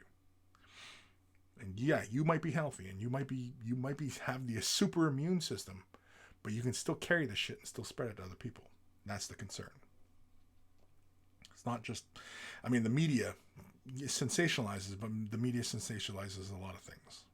And, you know, we live in a sensationalized world, so, you know, it's unavoidable. And all you can do is educate yourself, you know, and look past the sensationalization and see the truth in these things, you know. But yeah, it's educate and, you know, no fear. Shall know no fear. Lazy monkey, wearing mask out in public and knowingly sick with someone contagious is one thing I wish would become more of a cultural thing in the West. Definitely, right? Yeah, definitely. Because, oh man, I went to Walmart last week. I was at Walmart, and I'm sure I already got coronavirus, probably. But I was at Walmart last week, and I went in, and they shut down one of the washrooms. And a lot of the Walmarts often have two big washrooms in them, right? At least here in North America. I don't know. Is Walmart in Europe? Probably. But anyway, I went to the washroom in the back, the men's washroom. Now, any men know that men's washrooms, fucking disgusting. They're fucking disgusting all the time. And I don't know why that is. Going to a woman's washroom, they're often very clean. Often. Sometimes they're disgusting, but oftentimes they're very clean in comparison to a man's washroom. Man's washroom, fucking disgusting. Anyway, I went into the washroom because I had to go. I had to. I wasn't just going to whip it out in the parking lot and fucking hang a piss, because often that's frowned upon. Why? I don't know, but it's frowned upon. And also illegal. So anyway, I went into the washroom. Fucking disgusting. Do my business. Just had to go number one. Wash my hands with soap. One washroom at the front of the place was closed, so all the guys are heading to the back of the washroom. I only saw one guy in the time that I watched. Not that I'm watching a bunch of dudes in the washroom, but I'm observant. A bunch of people. Only one fucking other guy washed his hands leaving the washroom. One out of like probably at least 10 to 12 guys coming and going out of that washroom. Fucking disgusting. And of course, men's washrooms are always disgusting anyway. So, fucking gross. Yeah. Just pisses me out. Just, you know, just is. And same thing with like covering your mouth when you cough. Just fucking cover your mouth when you cough. Like, how hard is it? People walk around, you know, coughing all over shit. Oh, it's disgusting. Oh, people are fucking animals. They're animals. I know it's a very harsh view, especially when we were talking earlier about having compassion and empathy, right? But goddamn. Nathaniel, no, Walmart withdrew from the European market. Oh, okay. Ghost Star Deluxe. In the UK, we have ASDA, which is now owned by Walmart. Oh, really? Jeez. Well, good luck.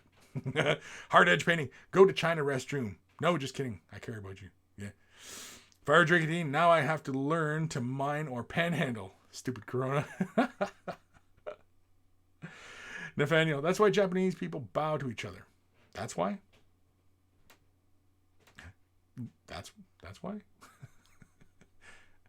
I think they always bow to each other for sign of respect. I mean, realistically, you know, not touching hands and handshaking. Yeah, I mean, like, you know, yeah. You know, live long and prosper. I'm adopting this from now on. I'm sorry, or even not even a fist bump. I just live long and prosper. So when I meet you next year's AdeptiCon, even though coronavirus may hopefully subsided and not be a problem anymore, but I'm still live long and prosper. Because I've done AdeptiCon a few times, and gatherings and stuff like that, and I've gotten sick. I've come down with something. Con crud. It's a real thing because you're meeting so many people, shaking hands, people touching surfaces, and so many people do not wash their hands, and it just transmits all over the place. It's disgusting. So anyway. Saleswoman from hell. Why are you going to women's washroom? Oh, I've gone into women's washrooms. Yeah. To do my business? Fuck yeah. I'll go wherever the fuck I want. I'll do whatever the fuck I want. Sure. Why not? Because sometimes when the men's washroom's closed and there's women's washroom, I'll go in the women's washroom. There's no women around, of course, but no. I mean, why, like, in this world we live in now, why are we still making this distinction between women's washrooms and men's washrooms? We might as well just make them all unisex washrooms, right? Why not? Ghost Star Man Deluxe. Not ASDA. It's pronounced ASDA. Oh. It's pronounced ASDA? Like ASDA? Nathaniel, not shaking hands. Yeah. But I mean, like, I'm sure there's other reasons why Japanese bow. I mean, it's not because it's a shaking hands thing. It's just a cultural thing. I'm sure. Fire Drake 18, Demolition Man was correct. Yep. Hard edge painting. Just don't film and wash them. That does get you in trouble too. Aaron Seach. Not to mention that this hobby is filled with people who really do not understand the concept of soap and clean clothes. There is that stigma. Yes, there is that stigma that, this hobby, and I mean, I've seen it, and I have perpetuated myself as well, that so many hobbyists, do need the fucking shower and do their laundry. And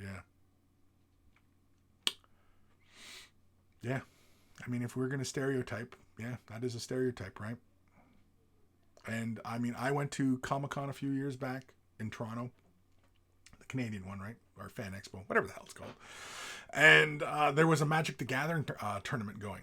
And where the convention was like on the upper level. If anybody's gone to the Toronto Metro Center. Metro Center? Yeah, Metro Center.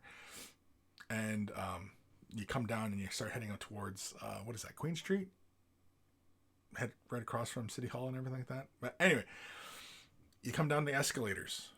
And all of a sudden, like, I was with my family at the time, and we're taking a break from Comic-Con, and so we were going to go grab something to eat. Taking the escalators out to head towards, streets, proper streets. Sorry, I'm hiccuping now. And bang, we're heading down to the ground level. All of a sudden, we were hit with that smell, that infamous smell that we all know, because we're all in this hobby, and we all know that fucking smell when you smell it. Fucking gamer funk. And like immediately, bang, we were hit with that. And I was like, holy cripes. And it was strong. Like the odor was strong. And my wife goes, oh, Jesus H. What is that? And she goes, I know what that smell is. And sure enough, we turn our heads and we look, and there's a goddamn Magic the Gathering tournament going on. Huge. Whole bunch of gamers going on. And like, holy oh shitballs. And I don't know what it is. I mean, like wargaming, I mean, a lot of cats, who need to shower should shower, or at least fucking put on some clean clothes, or, use a bit of deodorant, whatever it is. Have some goddamn basic hygiene. Some people are very nose blind to themselves, and I think because oftentimes so many people within this hobby, in this community, are isolated, and they're often isolated. You become nose blind to yourself, and go out to the public, and you don't realize that you fucking smell. And I mean, this goes for a lot of you. And I mean, like myself, But anyway, But I've noticed in my experience, a lot of times, the Magic players fucking reek. I don't know what that is, because I think all their money goes towards buying those stupid ass fucking cards. Their fucking asses need to goddamn get in a fucking shower, because holy oh shitball. A lot of you guys play Magic. A lot of you guys smell like shit. You smell like ass. And I don't know how some of these girls are hanging around with some of these guys, because I notice there's a lot of girls who play Magic, and I don't know how some of you girls are nose blind to this shit, because holy shit balls.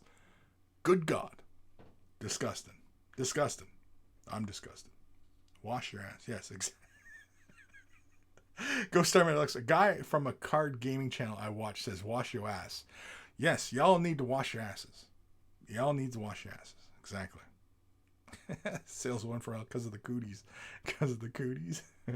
Jobs left nut. That's the smell of real men. There's alphas. Bullshit. That's all betas. This community is full of betas. This community is full of betas. I don't even know if within wargaming there are alphas. I don't even know. Which is probably why I don't get along with some people, because they're fucking betas. But y'all need to wash your fucking asses. All right, I'm saleswoman from hell. Real men have real musk, sweetie. Bullshit. There's also this thing called society, and we don't rely on musk. The only time a man needs to rely on his musk is when he's trying to attract a mate, and oftentimes, it's just a lot of dudes around. Now, if you're into dudes, well, then by all means, let your musk flow and attract the mates all you want. But not this cat. I'm not looking for mates when I'm out looking for fucking playing Warhammer. I just want to play some goddamn Necromunda. I want to play a game. Just want to relax. Fucking life is stressful. I want to relax. I'm not out to look for fucking getting laid. Hard edge painting. Cucks. All of them. They're all fucking cucks. And I know a bunch of cuck lords. Cuck lords. I know a bunch. I could get on that subject too. Bunch of cucks. I'm not even gonna let you guys speculate. I'm gonna end the show right there before we get into a whole other fucking ball game. Aaron Seach, there is no reason for a grown ass man to walk around smelling like a pile of dog shit. No, there is not. But again, though, that is a stereotype. It is a stereotype. Like, even myself, I'm guilty of it as well. That I'm perpetuating, Magic the Gathering. Bunch of smelly bastards. Because I'm sure there's tons of gaming groups out there where they have strict policies on, hygiene. Because, nobody wants to smell your ass. We're not dogs. We don't want to smell other people's asses. Dogs smell people's asses, or other dogs' asses, right? We're not dogs. So anyway, go Starman Deluxe. Kris knows because he cucked them.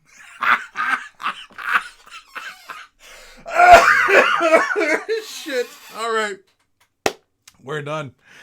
We're done. Yeah, we're not going any further than that. Go Starman Deluxe. We're not. That's it. We're done. I went through my ending spiel. This is the end of the show. I'm just going to end this right there. Take care of your brushes. They'll take care of you, and I will see you guys next time. As long as I haven't gotten the coronavirus and I'm still on this planet. Too fucking much.